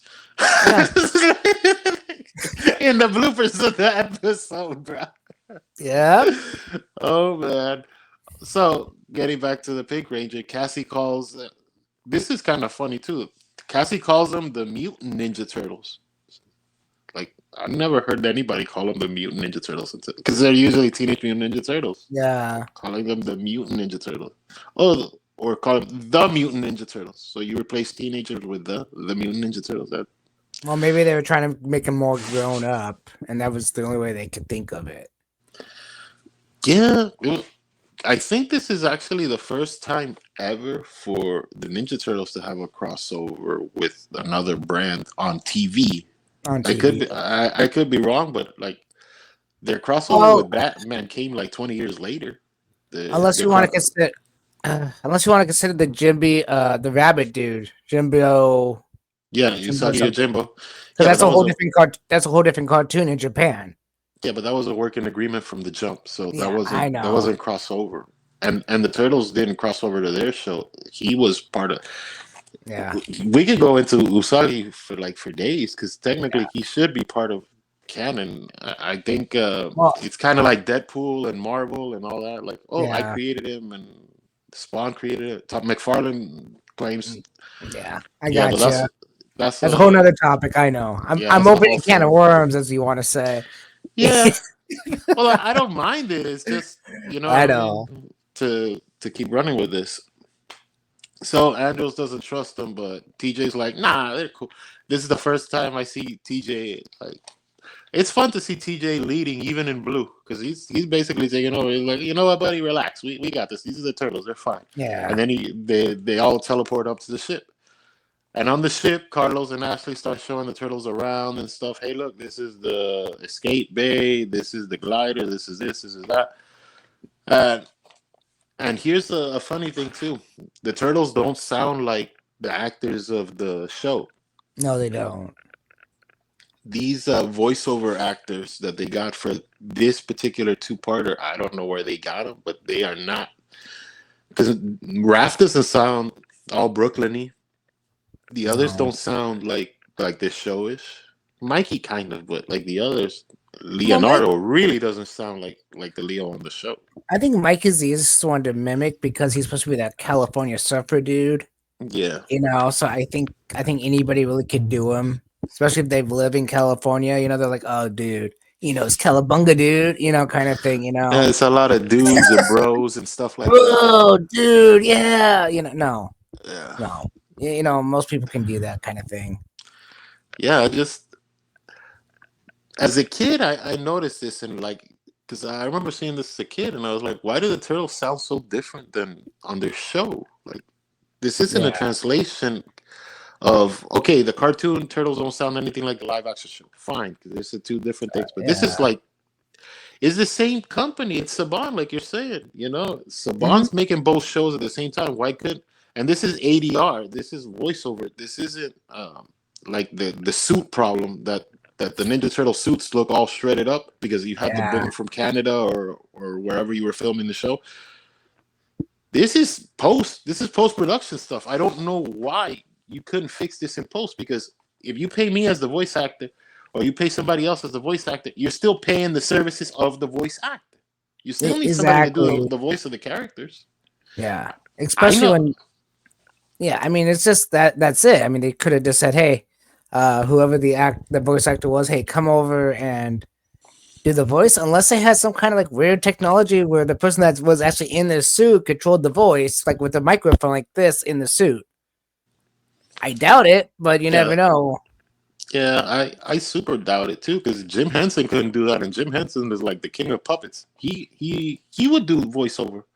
Yeah. Excuse Well, me. I know in the Michael Bay one they had this set up actually in the Michael Bay one, but that was CGI over, so it was Yeah, easier. yeah, because You they're know, walking around in like gray jumpsuits, great jumpsuits basically. and a With skeleton yeah, shell with on. with the little the graphics balls, so you can Yeah. CGI everything on there later. But Yeah.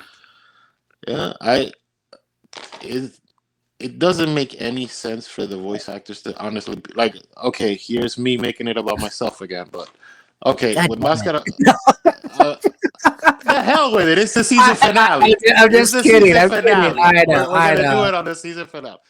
So hypothetically speaking, I created Mascara Fight is fine. Behind me is one of the characters, Mascara Black.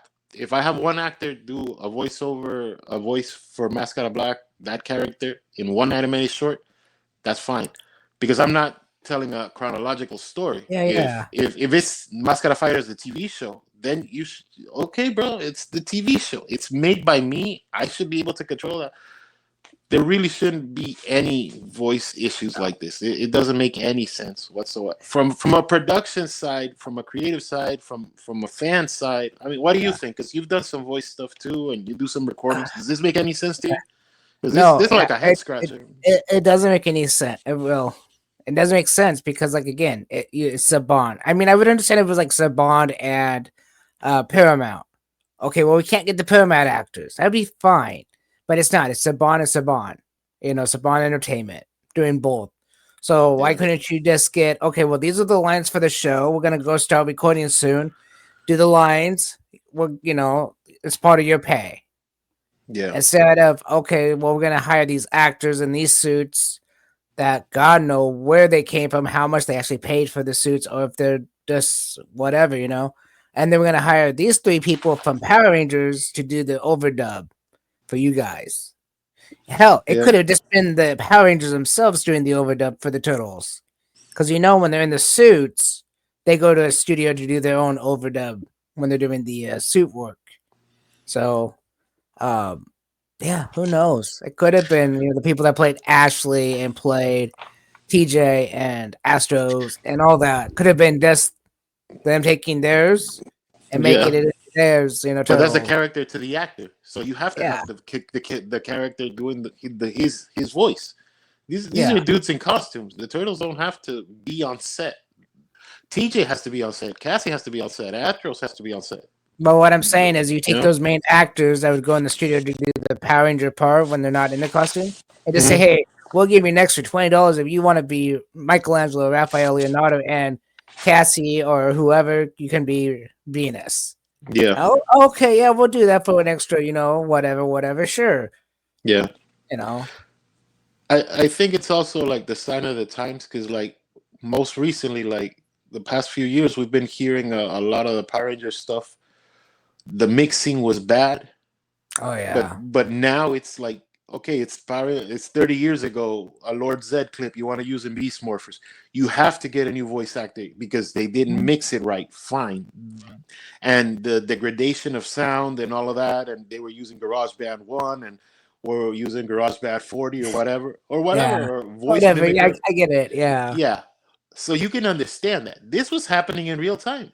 It wasn't like the show ended and then like 5 years later we're going to do this crossover. This was happening simultaneously. So Yeah. I don't know, but let's get back to the show here. Moving on, Donnie and Leo hijacked Decca. They started like reprogramming her and stuff. Then That was pretty funny. That was pretty funny. yeah, then Andros beats him up fast. He's like just slaps the crap out of him because it is a Power Rangers show. And Saban's gonna protect Power Rangers way more than he's gonna protect Ninja Turtles. Just like WWE is always gonna put over WWE wrestlers over Hmm. WCW or TNA or ECW wrestlers. That's just what it is. You take care of your kids before you take care of other kids. Somebody Well, else's, I basically. will say this though. I think Or Power that's usually Rangers. the norm. Yeah, But yeah. I really think Andros being what he is, an alien, I think, and a Power Ranger. I don't see him having any trouble taking them down.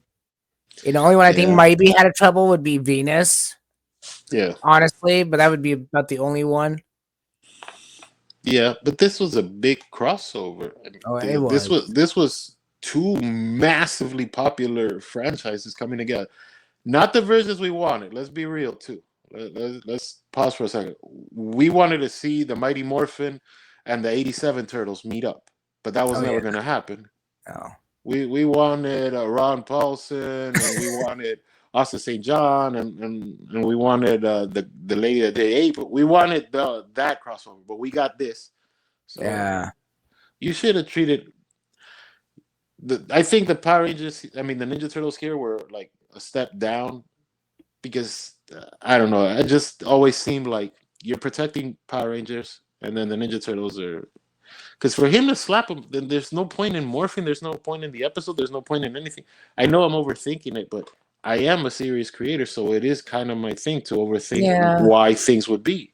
You know, so I think like it is what you say, they're protecting the Power Rangers franchise, their yeah, outlook and everything. But yeah, I mean, seriously, honestly, yeah, Ninja Turtles are ninjas, but I'm gonna say it again, when you bring in Venus, that's a whole different situation.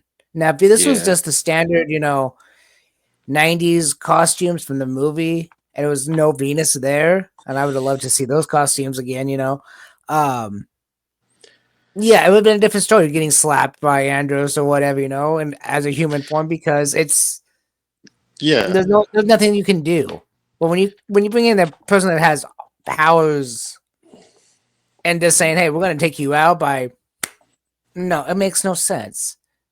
I mean, we see Venus in the actual show do fireballs, has sleep dust, has this and have that, but in this version of Venus, not much. It's like, okay, that's what the whole talk about in the beginning. This was a promotional for their show, but like you said, the costumes looked bad, the voices wasn't there. So was this film before or after the show was made? And it had to be done in between because it seems like they didn't know the characters very well, the turtle characters yet. yeah, But and it just doesn't seem right. Like maybe I'm overthinking it now. Like the writers are like, well, we're just gonna write them like this because nobody's gonna care about them. They're gonna be happy that they're on screen, happy to know there's a new TV show coming out, and yeah, yeah. You're right. Speaking of, Raph and Venus take take down the defenses, and Astronomer gets on board the astral ship with the Quantrons. hmm Then Astronomer takes over the ship and reports to Dark Spectre. She's like, "Hey, look, we got them all," and she's next to Leo, and Leo's like, "Yeah, but we didn't get one of them." And she kind of looks at him like, "Shut the f up." yeah, I did my little side thing for a quick second. Melody Perkins, her performance here and as astronomer, because she's the one carrying this episode. Like she's like so big in the episode. Like, you're the turtles.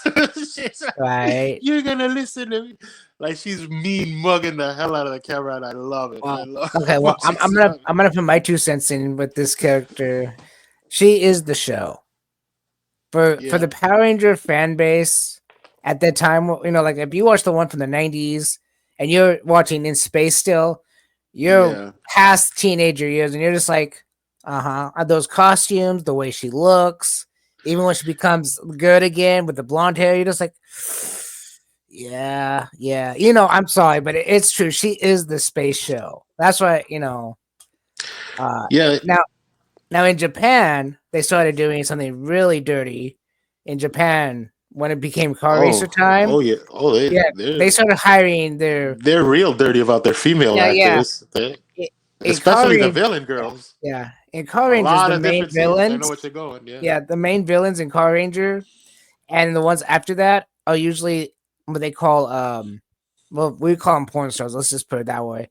Are trying to get out of the porn business, so they hop on Power Rangers to do it. And if it's Yeah. successful, they start doing the Japanese movies. Not what they were doing, but and sometimes it doesn't work out and they go back. But I thought it was interesting to know that when you started watching Car Rangers, it's the first time they hired a Japanese porn star to do a villain, and they are just so dirty on that show in general about the villain. Like when she first walks in, they're like, "Ooh, ah," kind of thing. It's like, dude, really? And then to find out Yeah, later on why they were doing it, it's like, okay, that makes sense. yeah. Yeah.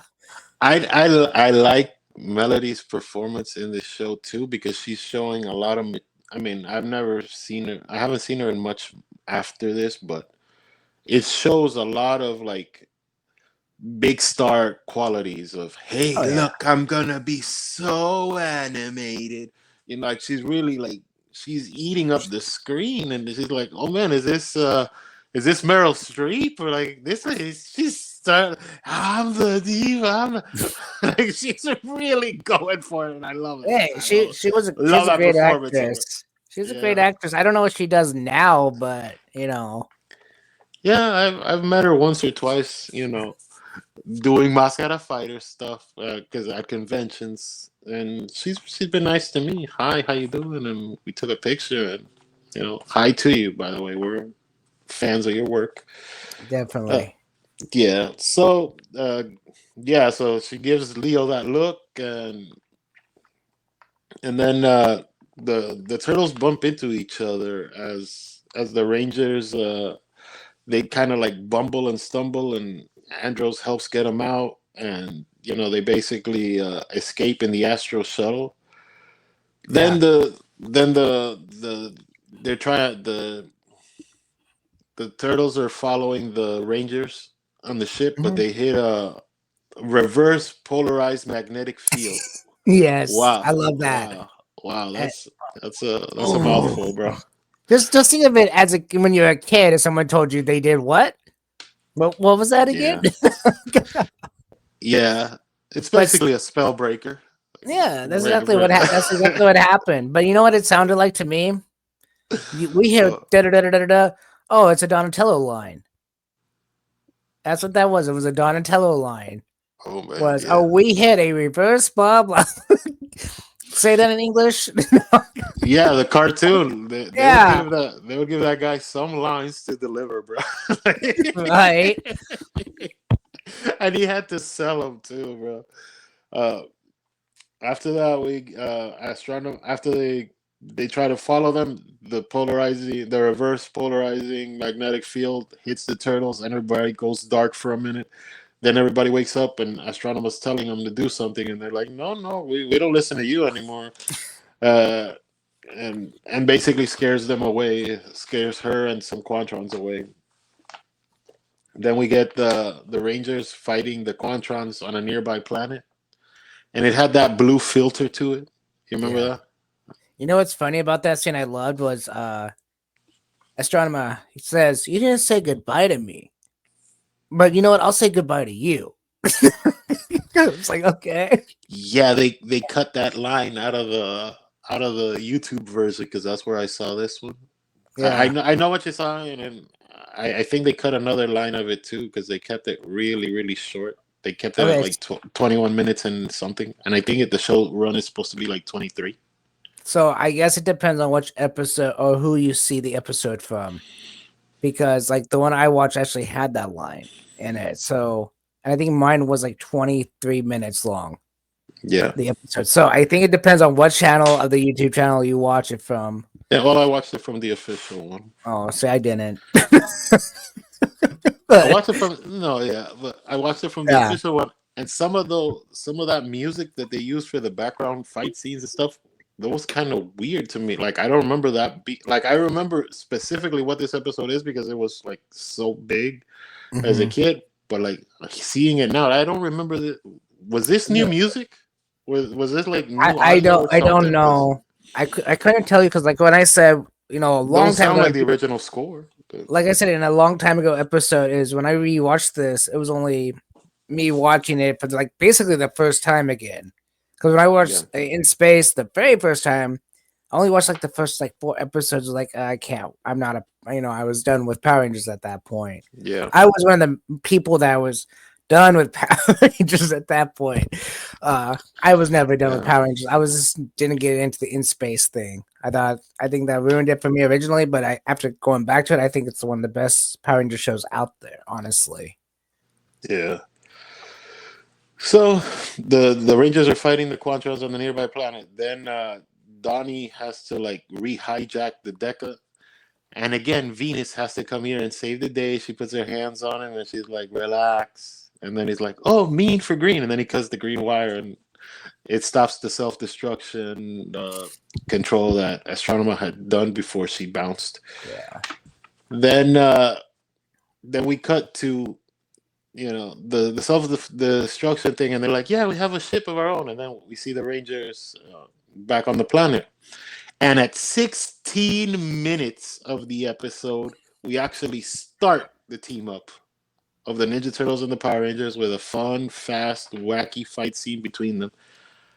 I loved it just for what it was. Sometimes you just have to take things for what it is. Oh But yeah. it's 16 minutes. And you want to know something? You guys could see this. Leave your comments and stuff. Maybe I timed it a little off, but at 17 minutes and 59 seconds, the team up is over. The fight scene is over. It didn't even make it to 2 minutes, bro. They had to compact that stuff in. Yeah, but like as a fan of these two massive franchises, you've been dying to see this. What would happen if Ninja Turtles and Power Rangers come together? And it didn't even last 2 minutes. It didn't even last 2 minutes, bro.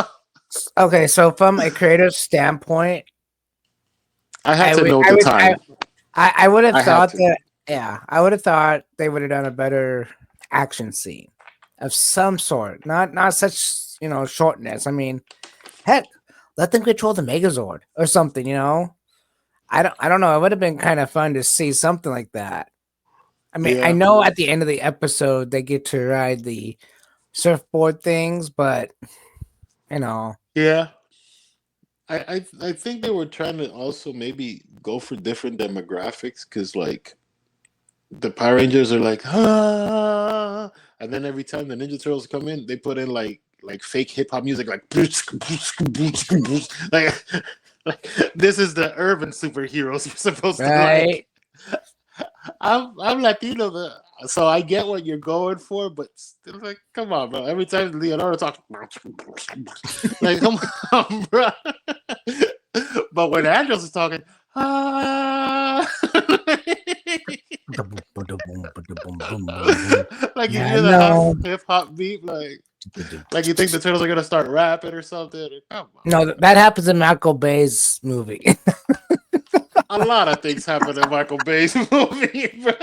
Dude, are we gonna finish that Christmas album? Man, you want to talk about like Mikey being like sus? Mikey meeting Megan Fox. Whoa, buddy, how did those lines get in there? But well, getting back to the episode, after the fight scene is over, Astronomer was like, "Oh, I'll be back. None of you have seen the end of me." And then we get obviously what you got to do. You got to have a scene with Mikey hitting on Cassie. Oh yeah, of course. He's like, "I'm sorry, we would never do this to lovely ladies." Freaking Mikey, bro. He's right. That's an all-star right there. Leo and Andros look at each other and they're like, "All right, now I trust you." That line was cut from I remember that, when they finally shake hands, they cut that from the YouTube version for some reason. Did you get to see the sword? His Andros sword going back to Andros? That little repping thing he has? Yes, but okay. I think they splice cut it because it was like I saw it, but fast, really fast. Really? When they first jump in, they're like, because remember the Rangers are beat up, and then the Turtles jump in, and they're like, here, we're good guys now. We're not bad guys anymore. We're here to help you. And then that's when the team starts to. But then Leo and Andros shake hands, and then everybody starts like, yeah, we did, we won, yeah. Everybody starts celebrating and stuff, which is, come on, as nerdy as this stuff can be, this is still pretty awesome. This is no, it's awesome as hell, yeah. Still, like, come on, but this was like I don't know if you're a wrestling fan, but when Hogan and The Rock had their match, after the match, they shook hands. It's Oh like yeah. you're still seeing two generational stars, two giants, shaking hands and like, acknowledging each other as being badasses. You know what I Yeah. mean? I'd put something like that if, hypothetically speaking, if Mascara Fighters were to meet the Power Rangers. Obviously one of them has to be the bad guy for a while and whatever, but eventually Mascara Fighters and the Power Rangers shake hands and, oh yeah, or Ninja Turtles or whatever IP you want to Whatever. go with. Yeah. It's still an acknowledgement of respect. So this Hmm. was a big thing to see them shaking hands. And that thumbnail's been used everywhere, by the way. You've seen the thumbnail of like Yeah. Leo and Andros shaking hands. I don't Uh, know why the actor wouldn't like this. This was like, with all of the limitations of this show had, it still happened. It still happened. You know what I mean? It's like, yeah. it still got to happen. So Well, I hear that some of the Rangers, I'm not going to mention names, had nightmares after working with the Ninja Turtles because how the costumes looked wasn't like what they were expecting. And so I guess some of the eyes and stuff freaked out one of the cast members. I heard it on an interview and I was like, really? I would not expect that. I think we kind of talked about this on another show too. Like, it just seems like sour grapes because they didn't bring them back for another team up or another thing. And some of these actors have legitimate points to them, but that's another thing. Yeah. To kind of wrap up the episode here, the turtles and the Rangers make peace and they become all friends, and they're like, Mhm. "Oh, we can give you a ride back to the ship." And then having to get the last line, Venus is like, "Yeah, thank you." And then Venus and TJ go like arm in arm, and then they all Uh-huh. teleport back to the ship, and they start saying their goodbyes and stuff. And then Ashley and Cassie, they have like two separate lines where they're like, "Oh, you can visit us anytime," and then the turtles are like, "Yeah, you come in the sewers." They put this like Valley Girl faces, like, "Oh my God, you are beneath me!" Like, don't you dare talk to this one. They put these faces, bro. It's like, Yeah. Yeah. bro, I'm never gonna see you again, type thing, like, and then whatever the Donnie kind of apologizes to Decca, and then she's like, "Oh, I don't hold a grudge," and then she gives him a little electrical shock in the butt, and they're like, "For long." So that's technically the last scene we see of the turtles, because then Mikey's like, "Oh, I always wanted to do one thing," and Andrew's like, "What?" And then the final scene of the show is the turtles surfing in space on Yeah. the Galaxy gliders, and then we get a preview for episode 5 and the bloopers where we were talking about the Yeah. bloopers and stuff, and that is shell shocked. What you It is. thought of it, man? What you thought of Well, it honestly, this overall, the whole thing? honestly this is my third time watching it. Believe it or not. I think it's a great idea. I think they had a great idea. I just don't think they had. Okay, so let me ask you this: do you remember like the mini movies they used to have? Like it was like an hour-long mini movie or something like that on TV every once in a while. They should have done that.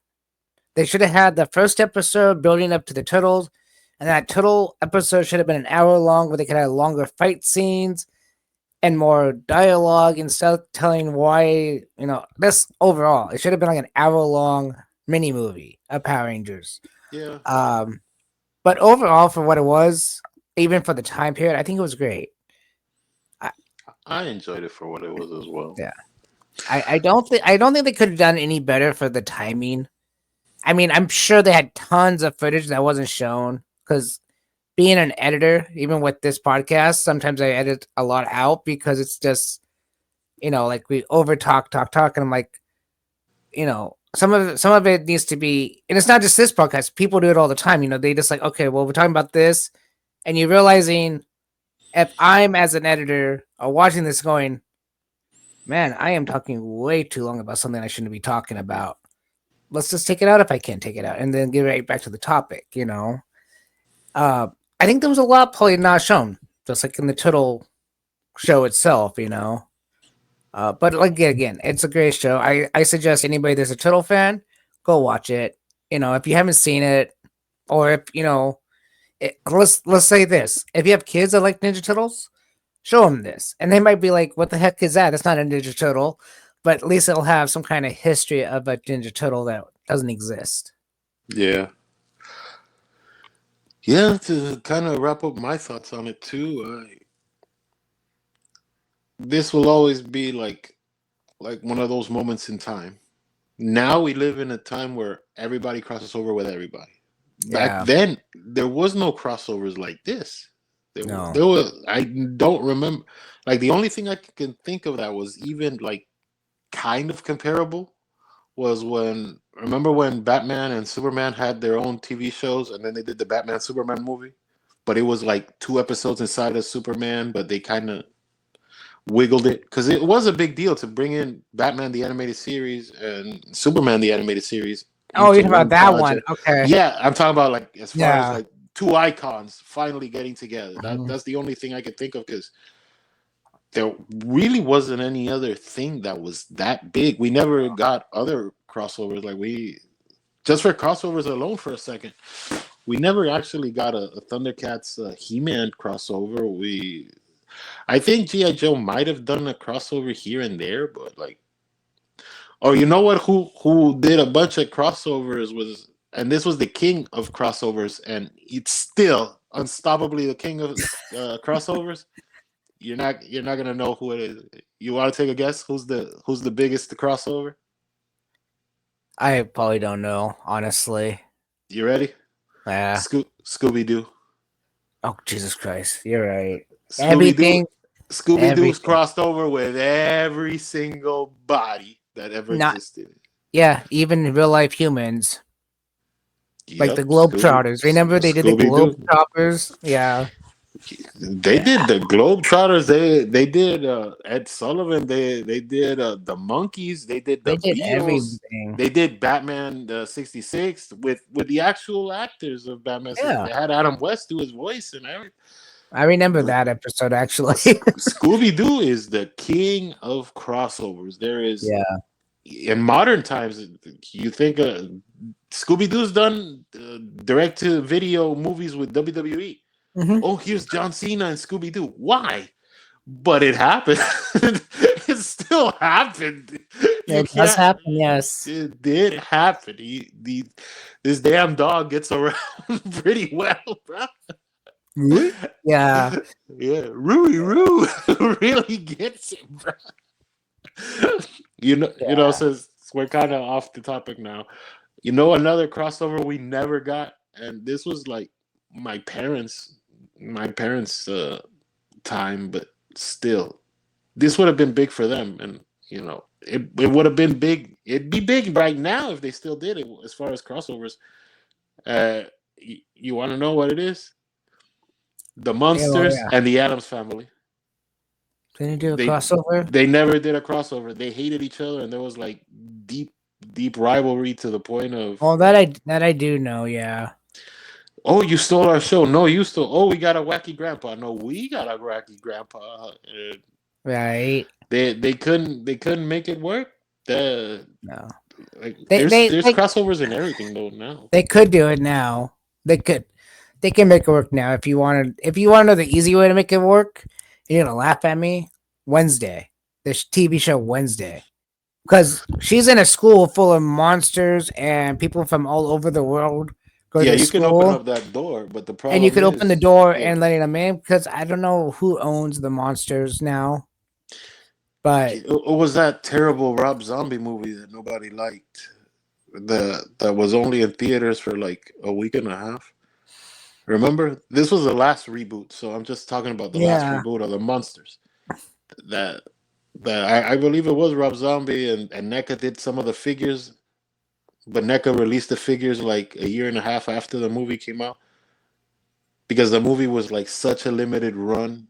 I didn't even hate the Monsters, the reboot, the last reboot. I saw it and I was like, it was all right. I haven't It was seen it. kind of it's kind of corny because it's like, oh, Uh, here's '70s references and stuff like that, but but you know what? They did that with Dark Shadows too. When they rebooted Dark Shadows as a yeah, movie, but they don't start trying to like bring in pop culture to like ruin everything. Like They just like No. in a dark place, right? Well, 'Cause what they did is they brought. I like that movie too. It's a good I movie. yeah, that was a good movie. Like it's The Johnny Depp taking. one, right? Yeah. And And Tim yeah, Burton's old lady is in there too. everybody's I in there. forget her name. I You know forget what? her name. Everybody's in there, even Alice Cooper. And I love that scene because he goes, Alice Cooper, that's one ugly ass lady.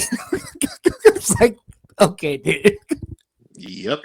Yeah. Yep. Yep. Yeah. But no, the only other crossover I know of Power Rangers though is the Mask Rider. You know, that was the only other one I know that they did at the time before in space. And again, I wasn't a big fan of Mask Rider either. Still to this day, I'm not. Um, Yeah. I thought it was all right. I didn't think it was the worst thing in the world, but like then no. again, I like Alf. I like that Hey, show hey, hey, originally. hey, hey, let's not talk about Elf. That's a great show. That's what I'm saying though. That's what I'm saying though. That's I'm speaking on it. I Yeah, like yeah. the idea of Alf. Like I thought it was a cute premise. Oh, here's this Hmm. puppet, the alien that has to live with this family. But I've always been like I have no problem with puppets and puppeteering and stuff like Yeah. that. So I thought it was good. I thought it was messed up that Alf never actually finished. The show was canceled. The all of the cast hates each other so badly, but in real You life, know, there's a lot of shows that do that back in the day where all of a sudden just disappeared. You know, yeah, it was like a really good show, and all of a sudden it's like coming up next is blah, blah, blah, and then it's like next week it's like it didn't happen. What the hell? yeah, yeah.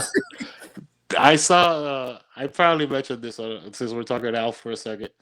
I saw that on E True Hollywood Story they were doing it on Alf, and they did a scene with like the dad. I think his name was Max Wright or something. Yeah. And he did a scene with Alf, right? And then he's supposed to walk off the scene, and Alf was supposed to keep filming the scene. As soon as Max walked off the scene, he walked right into his car. And when the director said cut, he was already gone. That's how badly they hated each other. He hit that last line, and that's He's like, yep, okay, ready, set, click, he edit. was already. Okay. It was hilarious, bro, because they were like, "Oh, Max is already at the studio gate." I was like, "Shit, you hate each other." The show was on for 5 years, and you couldn't even be around for the rap party or nothing. Like you're already at the guard gate trying to like scan to get out. He has his $1.2 million in his pocket ready to go. No, I'm kidding. They should have finished that show because that show was so beloved. Like the show ended horribly because I mean, yeah. you remember the finale, right? The of Alf.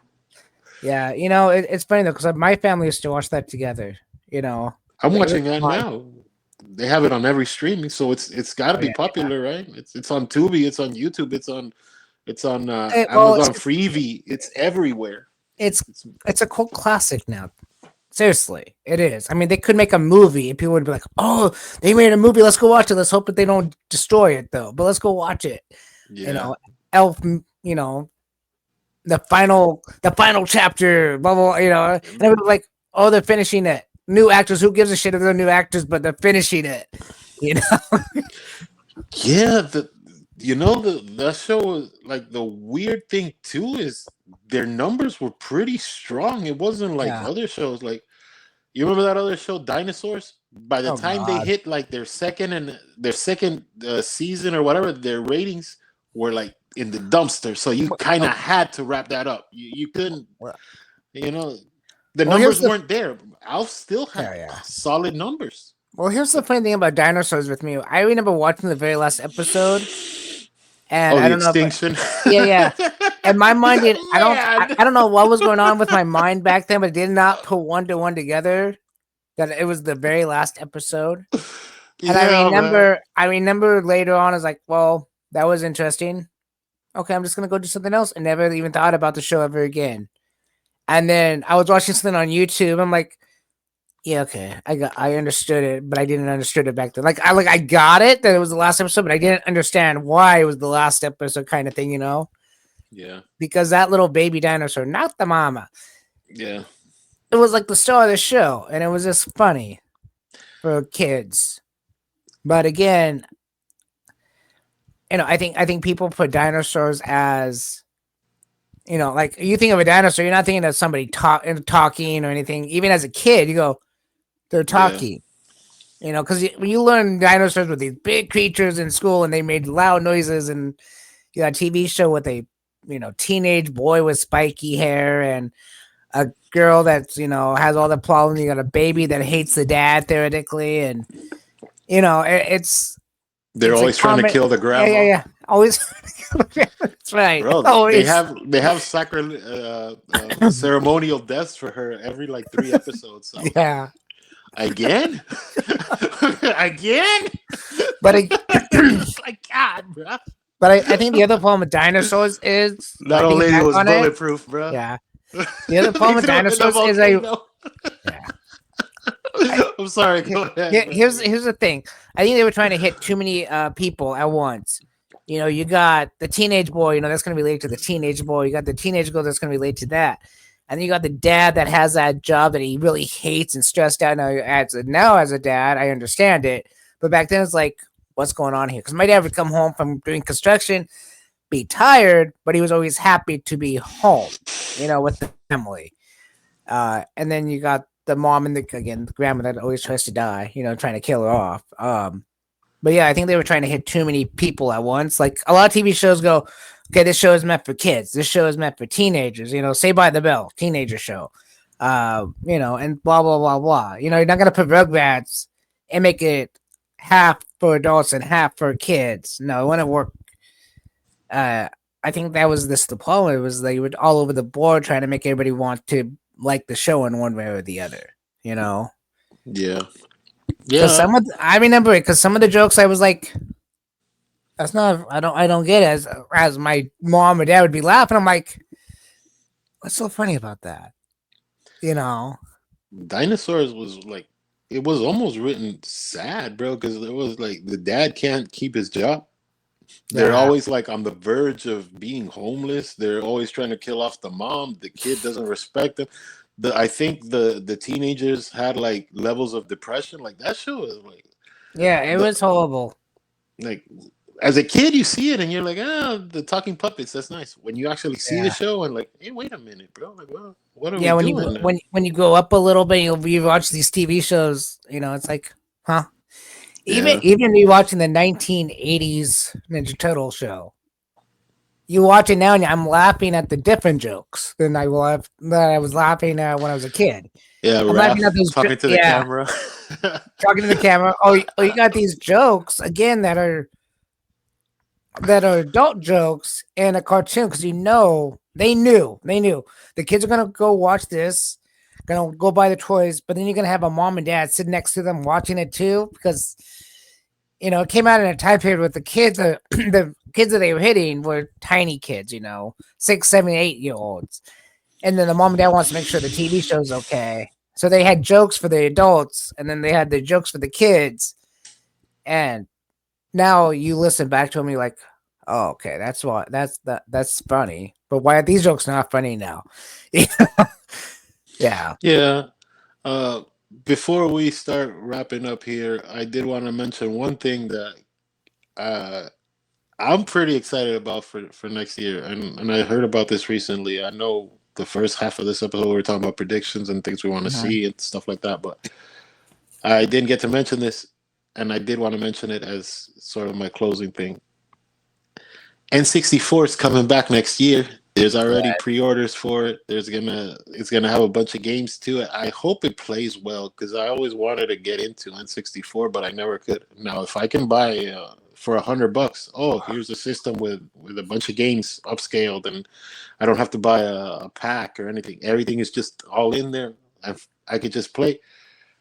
It might like turn me into like coming back to video games because I have had no interest in video games since PlayStation 3. Like I played the Arkham Yeah. Asylum games and the Rocksteady stuff, and that was it. Like Well, analog is what you're talking about, and analog system. Okay, I'm gonna explain this. this is So the Nintendo one. This is the yeah, official yeah. the N64 one. It's not an emulator. It's gonna No, be you're gonna have to it's a use these. box. These are Oh, what goes in. I don't know if it's got cartridges. Yeah, Oh but you're no, no, talking about no, the real thing. No, this no. is The like a analog. pack they're selling. Oh like it's yeah, a the box with the analog. games in it, and Oh yeah, be done. really? Yeah, no, you're thinking of reissue would be, oh, we're making more N64s, and you're just buying the cartridges again and plugging them out. Give There, me a it's give me a second. yeah, 'Cause maybe we're talking about two different things here, or maybe we're yeah, not. yeah, Maybe we have some information differences. But yeah. Well, let me explain a little more. okay. The About 3 years ago, PlayStation tried to do this. Remember with the failed PlayStation that had games built into it, but it still looked like a PlayStation, and it was like $110 or something like that. Yes. And they had it at GameStop and Walmart and Target and all that. That type of idea, that's what's coming to N64. Okay. Not reproducing N64s, which I'm pretty sure they could. Like if the market, because retro gaming is coming back. You Oh know, yeah. retro gaming is coming back. It's a thing. I'm here in another city, and basically at the other end of the state, and there's a lot of like retro bars here. Like, oh, come here, and arcade bars and stuff like that. Like, oh, let's play Virtua Fighter, and that stuff's coming back. I think that's a regular N64 with like a Xbox controller, right? No, this is Analog. Analog is a company that does what they call an FPGA chip. So it's literally I've never seen this in my okay. life. So it's literally a hardware emulation. Hardware emulation. So instead of What being does that mean for the audience? Because I don't know it either. What does hardware okay, so emulation? hardware emulation Because it's is not an emulator that just has everything built into it, no. is it? So It's something else. as you see, it actually plays these games. Hardware emulation is just that you take the hardware information. So instead of rebuilding the actual board for the Hmm. N64, the whatever system it is, they take all the information, all the data. You know, it had this cap, it had this processor, this video processor in it, and put it all in a computer and throw it into a chip called an FPGA. And that chip, when you put the power on, will say, "Oh, I'm an N64," "Oh, I'm a Super Nintendo," but it can't do nothing without this baby. And then when you plug this in, it says, "Oh, I'm an N64 with Super Mario," and it'll play it flawlessly, like So it's a system. let me see if I get this right. Then it's basically a third party version of the N64. Like it's not officially an N64, but it'll do what an N64 does. Like a microwave can be any brand, but it's still a microwave type thing. Yes, but this Okay. this one usually analog usually So puts an SD card in it, so you can load games. So say you have this three of these, but you know how to download, all their ROMs from the internet. You can put them hmm on an SD card, throw it in there, and it will read the SD card like it's reading a cartridge. It's still really. physical software. It's just on an SD card in that spot. Yeah. Okay, because there was something else I was kind of interested in, but this was like a while back. This was Yeah. like when I was still like heavily into video games. You remember the GameCube? Yes. There was this add-on pack. Like it was like it looked like a square waffle that you put on top of the GameCube, and then you could play Game Boy games on your TV.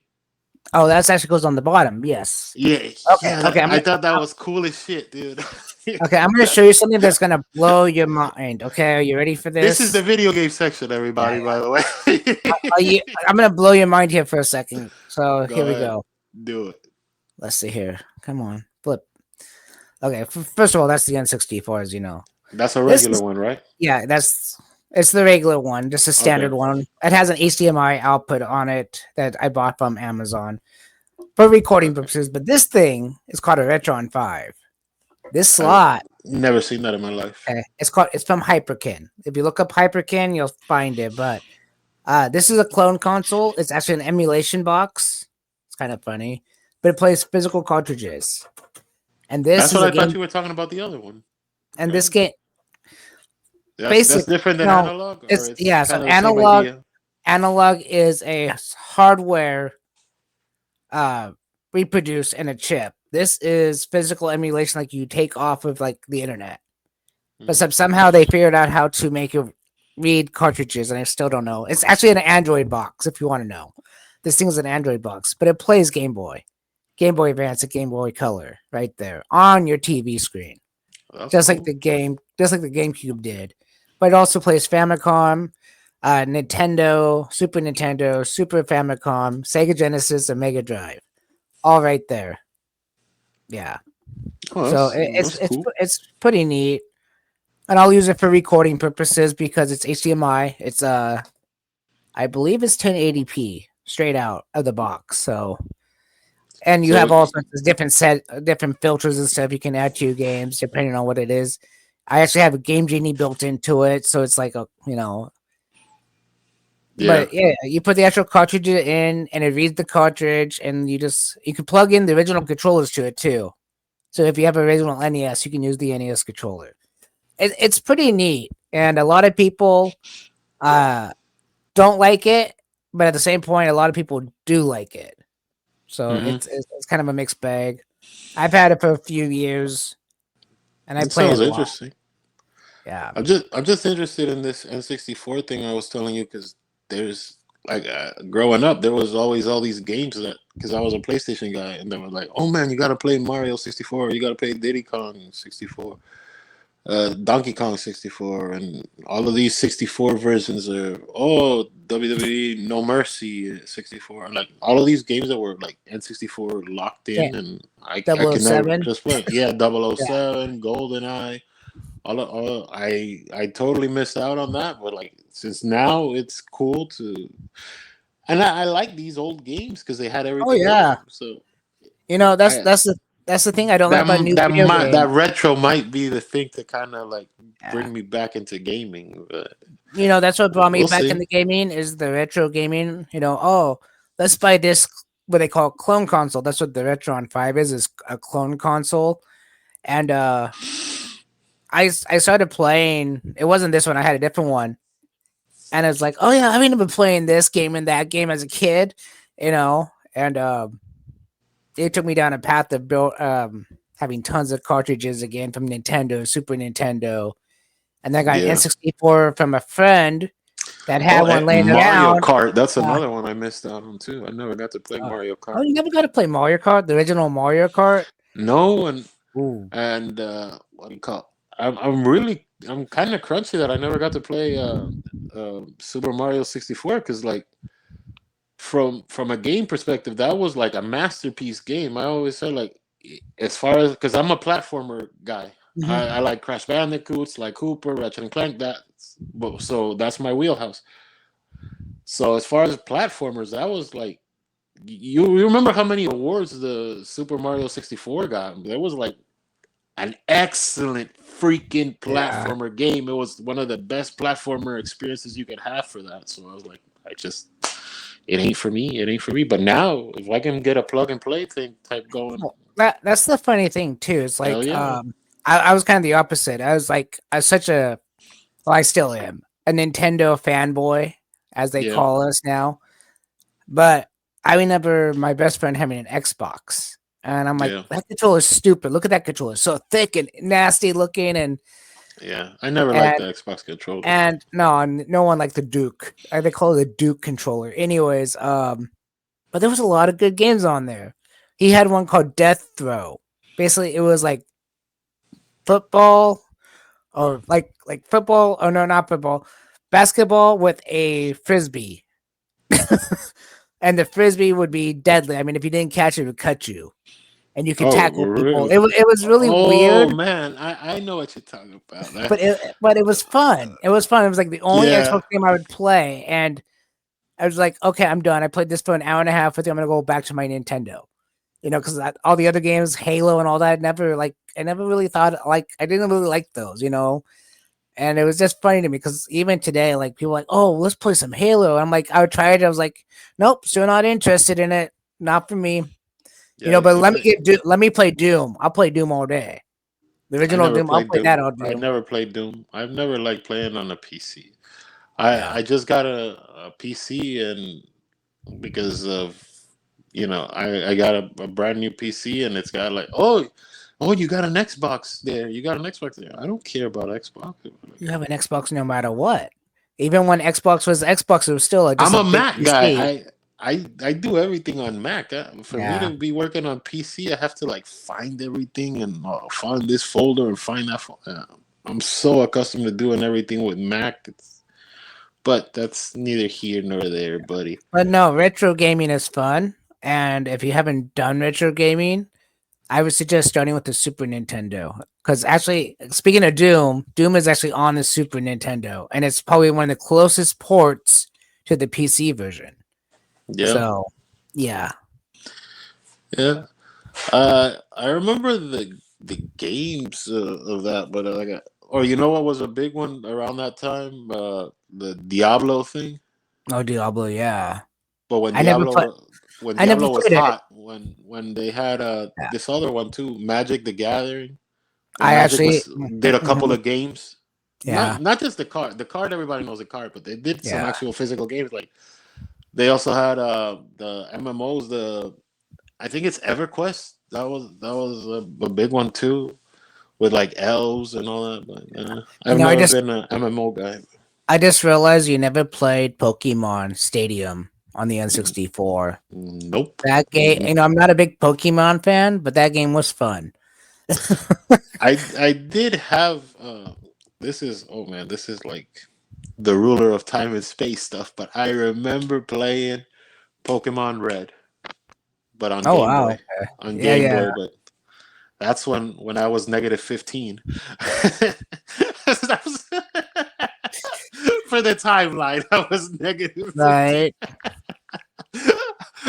I don't think my dad was even born, but I don't know. I'm And blurring the actually, timelines. and actually, now that we're speaking about retro consoles, if you don't want to buy a retro console, but again, here's the funny thing: the Nintendo Switch has the NES, Super NES, N64, and Sega Genesis on there for their online system. So if you Oh, I'm not purchase doing the that stupid yeah, shit. but if That's you the purchase the that's the online worst thing. service, but it's kind of funny because if you purchase the online service, you get all that for free. You don't have to pay it. That you just pay it per. I would do it per year. It's a different You experience, know? though. Oh I'm not. yeah, Look, I'm like it's weird because we're in this time of like we're old and new at the same time. Like oh yeah, you know what I mean? Like you're accustomed to old stuff, but you want the new stuff, and you live in modern times, so you have to be like, oh, it's much easier to stream something than to put it on a disc and play the King of Queens season 1. But you're accustomed to putting in the disc, and you got the damn box there, right? Like you don't want to right. be a sucker. Like pay twelve But dollars for but a here's the subscription to thing. something you have. Here's the thing. I will say, emulation. I don't care if it's on the computer, on a system. I played Mike Tyson's Punch Out with my son the other day on the Nintendo Switch emulator. Well, it's the Nintendo Switch, but it had the NES emulator. And he's trying to play, right? I started playing and realizing that it had a slight delay to it. And I had to Yeah. recalculate my button pushing. And he's watching me play and he goes, "What happened?" I said, "What do you mean what happened?" He goes, "I've seen you play that on other systems." I said, "Yeah, but you got to realize there's a delay on this system." So I had to recalculate after the first fight that I had to go a millisecond or 2 milliseconds after the button's supposed to be hit. Yeah, Was that a graphics card problem? Because that was like, oh, it it, was it it was it's, done at 720, and now you're running at a 1080 or something, or like you're pumping resolution anyways. You're yeah. DPIing the hell out of it anyways. Because if you want to Well, move anything from well, let me. you're still stretching screen. You can add all the Yeah, polygons you yeah. want. You're still doing this. This was made like this, and then you Mhm. stretch. You're Well, still stretching. for So there's anybody gonna that be a lag there. But, doesn't know, input lag, what I'm talking about is just mhm. this. I hit a button on a controller, and what usually happens when you hit a button on a controller, the character does what you say it to do. Well, what an input lag is you hit a button and it takes a second before it registers. Oh, input lag, yeah. Yeah, so that's I what get was it. happening. Was I was trying to fight when the character's like, it's not moving. What the hell? Oh, there it goes. Oh, there it goes. So you have to hit it like a second before, a second after, or whatever, and it's irritating. But after you get the flow down, you don't realize that you're doing it anymore. You know, it's like, oh, Now now I it's know second nature. I Yeah, know what you're talking about because I would experience that. The- I remember experiencing those type of issues a lot, but with like PlayStation 2. because Okay. PlayStation 2 had that cell processor thing. Remember Yeah. and it had like 20 drives technically inside because it was playing CDs and DVDs and it was playing PlayStation 1 games and PlayStation 2 games because it was a giant I think PlayStation 1 was like 32 megabytes or something like that. It was like 32 graphics, and then when you got to PlayStation 2 it was like 128 or something. It was like a giant jump. No, PlayStation should have been more than that because No, PlayStation was 32 because it was less than N64. N64 was a 64 gigs or whatever. That's why it was called Nintendo 64 because they yeah, couldn't 64 argue. bit. That's literally because it was almost double what the No, PlayStation no, was. It no. was You would supposed to be kill right. the PlayStation. You would be right because the PlayStation was supposed to be killing off the Super Nintendo Yeah. because the Super Nintendo PlayStation was supposed to be one console Oh originally. yeah. But That we could do yeah, a whole episode on the I PlayStation love this. I love the Nintendo Super split PlayStation. when they went their own separate ways and then Have you ever seen that thing, the Super PlayStation? I seen it. Yeah, I love that Yeah. thing. I want one if I could ever get my hands on it. It won't do nothing besides play Super Nintendo games because some reason the reader for the PlayStation Yeah. doesn't read the PlayStation disc because of the wrong system. It's still when you load it up, it will still say PlayStation or Super PlayStation, but it won't read a typical PlayStation disc. You have to have a specialized Super PlayStation disc. It's kind of weird, and someone actually made one, Yeah. but it's like okay, You going back to for a second, what you were talking about, like button lagging and things like yeah, that. yeah. I remember things would play faster on PlayStation One than on PlayStation Two, which was weird. Like I remember playing Resident Evil on PlayStation One, and I was like, bah, bah, bah, bah, bah, bah, shooting and Hmm. killing zombies and all this stuff. And then you put the same disc on the PlayStation Two, and like, why is it? You're running faster. You have more, horsepower. Technically, you have more horsepower. You have more under the hood. You should be doing even faster. I should just like grace the button. I shouldn't have to be Yeah. to get the things to move. It was working Ye- fine on PlayStation. When you move to PlayStation 2, I get it. Well, It's the you know big what? jump, but still. The only thing that's similar to that with the Nintendo is if you get a Super Nintendo and you mod it to be able to play the Japanese games. Yeah. And this freaked me out. This freaked me out because I've been playing Mario Kart on the Super Nintendo for years. I got the Japanese version for a gift 1 year. Yeah. I put it in. I'm like, I can't beat the first race. What the heck's going on? I took it out, put the original Super Nintendo one from America, and I'm like beating the whole thing, no problem. Yeah. I looked, I recorded it. I recorded it and put it side by side. Holy crap, that Super Nintendo version in Japan moved like 3 times faster. So every, you take a turn, it's or whatever. And it was like, are we like just idiots? Like Japan thinks we can't handle this, you know? I don't know. They would be right at the moment when I tried it Sometimes because I it's was a bad older. port too. Sometimes it's a Yeah. bad port because you remember when you used to play a game at an arcade, when games would drop on arcades, and then the home version would be playing differently for some Oh reason. yeah. Like Yeah. Virtual Fighter in a physical arcade is way different than Virtual Oh yeah. Fighter on the Sega Genesis or whatever. It will just play Well, differently. here's a good one. Cowabunga Collection has the arcade game for Turtles. Yeah. My arcade has it too. And mine Uh, has all the original music and stuff that it came on it. The one for Cowabunga does not. oh, the They changed disc. the one for the Xbox, PlayStation, the one for the Yeah, Switch. yeah. The The the master disc and opening the music for it has been changed because they could not get the legal rights to that music. So it's close, but it's yeah. not right. It's done by somebody totally different. But the gameplay is not the same as the actual arcade version that I actually have and the one I play at. Because I had this one, I started playing it, and then I found the actual arcade at a skating ring that my kid was going to, and I played it then. It was the exact same match, 1-for-1. But the ones that came out on the Cowabunga collection, there's something different about it. It's the game. It has all the same levels, the same length of it, but it's something about the way the enemies show up on the screen are different. And I don't know if it's just how the arcade is set up because I know a lot of arcade boards have little dip stitches, and that will change the game itself. Like easy, medium, and hard. And it's just done by a switch. And Hmm. maybe the arcades are set up to like medium, and then they put it on the Switch, and it was like set up to easy on the Switch, the Xbox, and whatever. But it just seemed like it played different, like you were talking. Yeah, when at least from what I remember when we finally moved on to PlayStation 3, everything played smoothly on PlayStation 3 for the first couple of years. The first couple of versions of PlayStation 3 Hmm. were awesome. Then they started doing the Super 7 thing of packing light. Like, oh no, it's not backwards compatible anymore. Oh no, the HDMI has to be brought in with an Oh, extra pack. Or, oh no, this is the slim version of PlayStation 3. Oh, shut up, they man. they did that with PlayStation. I know they did the Slims, but I They mean started slashing them. they see they did that with Nintendo too, because Nintendo like this the original Nintendo had the AV ports on it, right? The audio video port, and they had the coaxial. Well, when they brought out the Nintendo 2, the mini, the Super Nintendo second version, where it was the Hmm. smaller one, the top Hmm. loaded one, they took out the AV and left the coaxial. It's like that's backwards. You should have done it the other way. Yeah, Yeah. it's funny. Like now, I think they're doing it backward. Like now, they're trying to like fatten up the system because I saw the.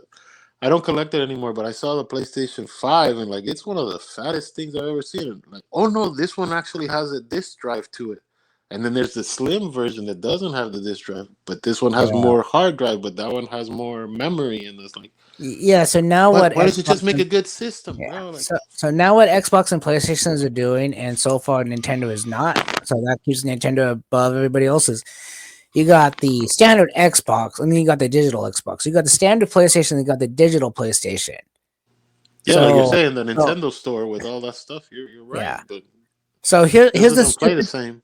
here's the stupid thing about digital Xbox and digital PlayStation.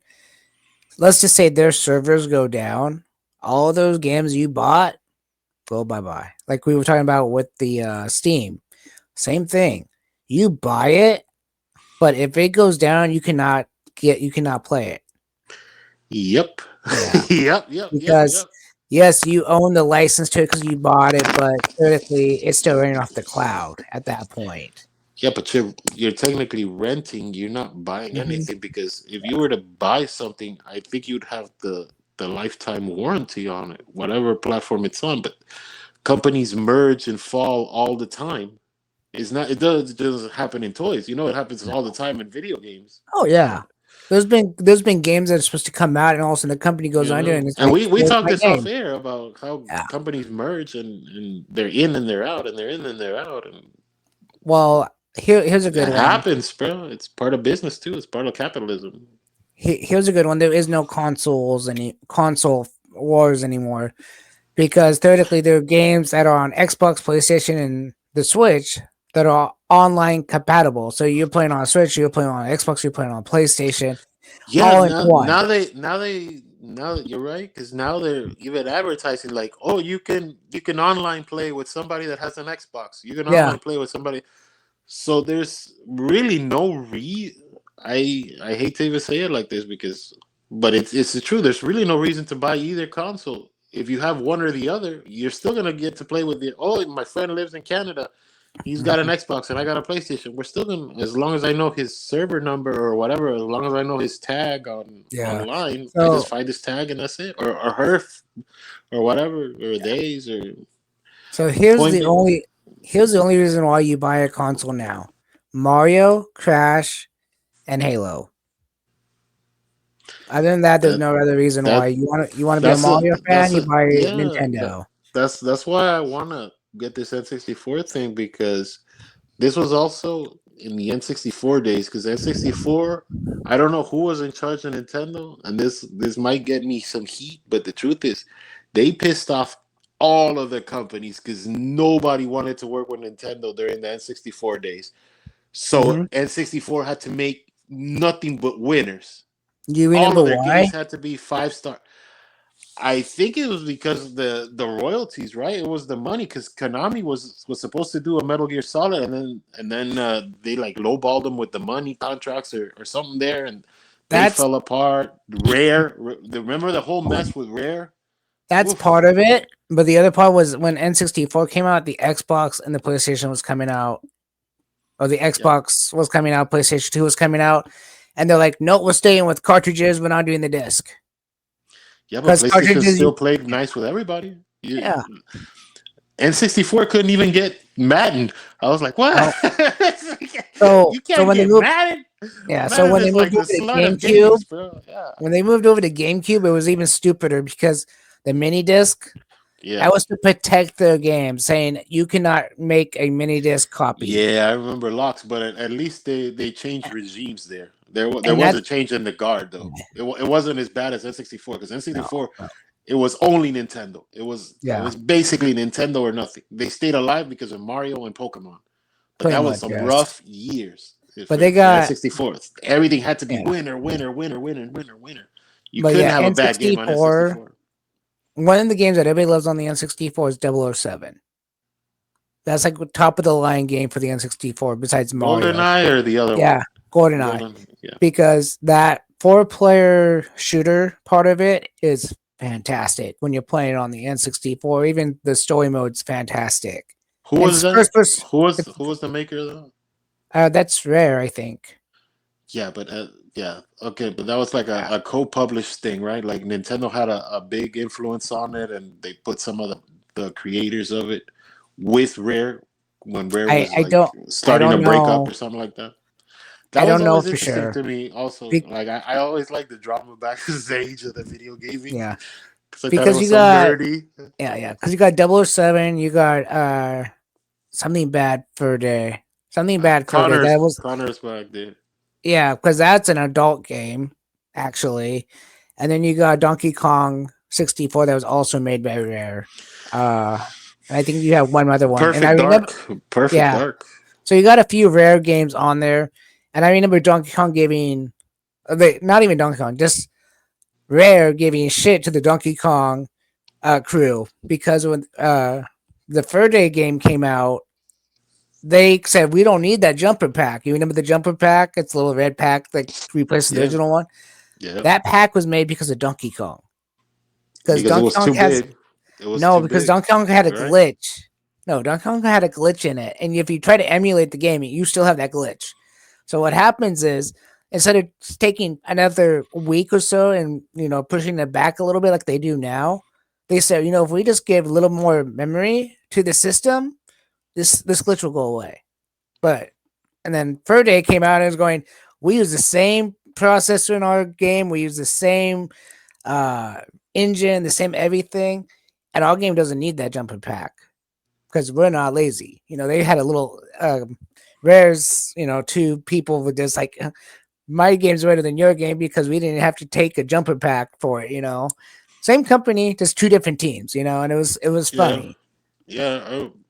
I, I remember Perfect Dark and the advertisement because I used to read like Game Informer and all of these things. And Perfect Dark was supposed to be like the Metal Gear Solid killer because there was no way they were going to get Metal Gear Solid on N64. No, perfect PlayStation had a lock on that, perfect and dark that's is why it another played so one. well. Yeah, that's why Yeah. it played so well because I hear Perfect Dark is actually an expensive game to buy now for the N64. It is one of the better. It's one of the another great shooter game, basically. I'm trying to yeah, figure out that's why. I yeah, you're right. I think they pissed off Capcom too because that's why they ended up because they only put out like one game, one of the Resident Evils for 64. I think it was part two, Resident Evil 2, I and would then have to part look. three. Yeah, I think part three and like Resident Evil Code Veronica and all this other stuff was just PlayStation until GameCube Dreamcast, came. yeah, Yeah, made their little flex, but yeah. it didn't GameCube came last. out. GameCube came out, and they had the Resident Evil 1, 2, and 0 on it. Resident Evil 0 and Veronica too, I think. But yeah, that was interesting. Nemesis was three, I believe. Yeah, Uh, those are fun stuff. House of the Dead. That's a game you got to play in the arcade. That's not really a console game. I played it on the Dreamcast, and the Dreamcast. Um, I don't see They did a people. good job. Okay, well, the I know. Dreamcast Dreamcast is a whole different system that I can't really even talk about because it's not really even a console. I mean, it's a home What? console, but it's not a home console because it's an arcade cabinet, basically stuffed in a box. Like people buy those to build better systems because Yeah, the board inside is a Naomi 2 board, the same board they use in the big Japanese cabinets for video games like yeah. Crazy Taxi and The House of the Dead and all that. It's the same board, but except they found a way to make it to read disc instead of reading whatever they read. You know, one of the things I'll always applaud Dreamcast is on their design. The Oh system yeah, looked futuristic. That white box with the circle and the disc and the thing, and it was the first the system to actually have HDMI in the back, yep, and you could control to the connect to the internet. It looked futuristic. It looked like something you wanted to play in. And now it didn't look like, because I love PlayStation, but PlayStation's you've seen their system. There's the first PlayStation looked like an old turntable, basically. The second, basically. the second PlayStation looked like two books stacked together, and then they did this. They stood up the system. That was the big. You remember this, right? Like, that was Oh like, yeah. oh man, that's the game changer. PlayStation Oh yeah, standing up. don't forget to turn the emblem. Don't forget to turn the emblem. Yeah, yeah. PlayStation standing up. Yeah. Actually, Dreamcast couldn't do that. So. I have a funny story about an arcade. There's an arcade, well, it's gone now, but it was in a mall. So it was kind of like an actual arcade, and then it had some of those other games you can get tickets for. Well, it was a Marvel versus Capcom game, and I was playing it and it glitched and it said, "Please restart your Xbox." That was a fun game on PlayStation. Marvel And I'm vs. like, Capcom. That but I was was like, yeah. GOAT. Big time. But it literally said, "Please restart your Xbox." And I was like, it's an arcade cabinet. What do you mean restart your Xbox? And the guy comes over and like takes down this panel, and you can see the actual Xbox down there, but it's wired different. And it was like, I looked at the guy, and go, "Are you serious?" And he goes, "Yeah, you have to buy these special ones from Microsoft to run these cabinets." I'm like, okay, but it's literally just an Xbox with different ports for all the wiring to go to a different harness to go to the control panel. But yeah, I thought that was interesting to see. Yeah. Yeah, it just I like the design of the bro, and you know what was a nice design was, but it looked so much like a toy was the GameCube. The GameCube, you look at it and that thing looked like a toy, bro. Like, it was Oh yeah, fun. The little bit of play that I got to go with it, it was fun, but it GameCube looked had like a some. purple box. It looked like a purple box. The GameCube had great games. Still has great games. It looked like such a toy because it had that handle. Like, Uh, it's well, like, I think the oh idea man, you know you remember that handle. I was like, I think and the then they idea came out with behind like that. with orange and Yeah. oh man, you can't take a system seriously when it's orange. It's usually like black or gray or something. Well, yeah, they came out with black, silver, and originally it was the purple. But I think the idea behind that was let's take it to my friend's house. So it was so small you could throw it in a backpack, you could throw it in whatever. When you had an N64, those controllers were huge. They wasn't very portable. The original Nintendo was a VCR. So I think they were just trying to find a way to, oh well, you have a GameCube and you want to go to your friend's house for the night, just pack it in a backpack and take it with you. And next thing you know, your friend will want and buy one. I think it was kind of that kind of thing. But Yeah, yeah. Nintendo was kind of like jockeying styles from Apple because remember Apple used to have colored systems. oh yeah, I remember those days. That it looked like a makeup kit, but it was giant, and that was the laptop. Yeah, Oh, here's the purple, here's the green, and then N64 started coming out with you because this was as N64 was dying down, they started mhm. releasing all of the 20 colors because The N64 had fun a lot of colors. Yeah, yeah man, they got them money though that got them fantastic colors. Yeah, that but see, squeezed out another 2 years. even the And they Mac, needed those 2 years too. even The the Mac, sales were real. PlayStation didn't do that. They should yeah, have, but yeah, the Mac computers themselves also had that dome, that blue plastic dome on those monitors. I remember those yeah, too. yeah. That was interesting. I just remember seeing those Apple things, and I was like, man, that looks like a lot of makeup. Like, why do you need that much makeup for as a kid? Right. Gee, what do you look like under there? Yeah. Yeah, gaming is interesting, and today's gaming is not the same as the old gaming. Yeah, Someone knocking on your door? Yeah, I think it's the neighbors. But buddy, this has been an awesome episode. We did it. We hit 50. And any closing thoughts before we go? Well, since this is our final episode for the year, everybody have a happy holiday, Merry Christmas, Hanukkah, and we'll be seeing you next year for sure. And Yeah. it's gonna be fun.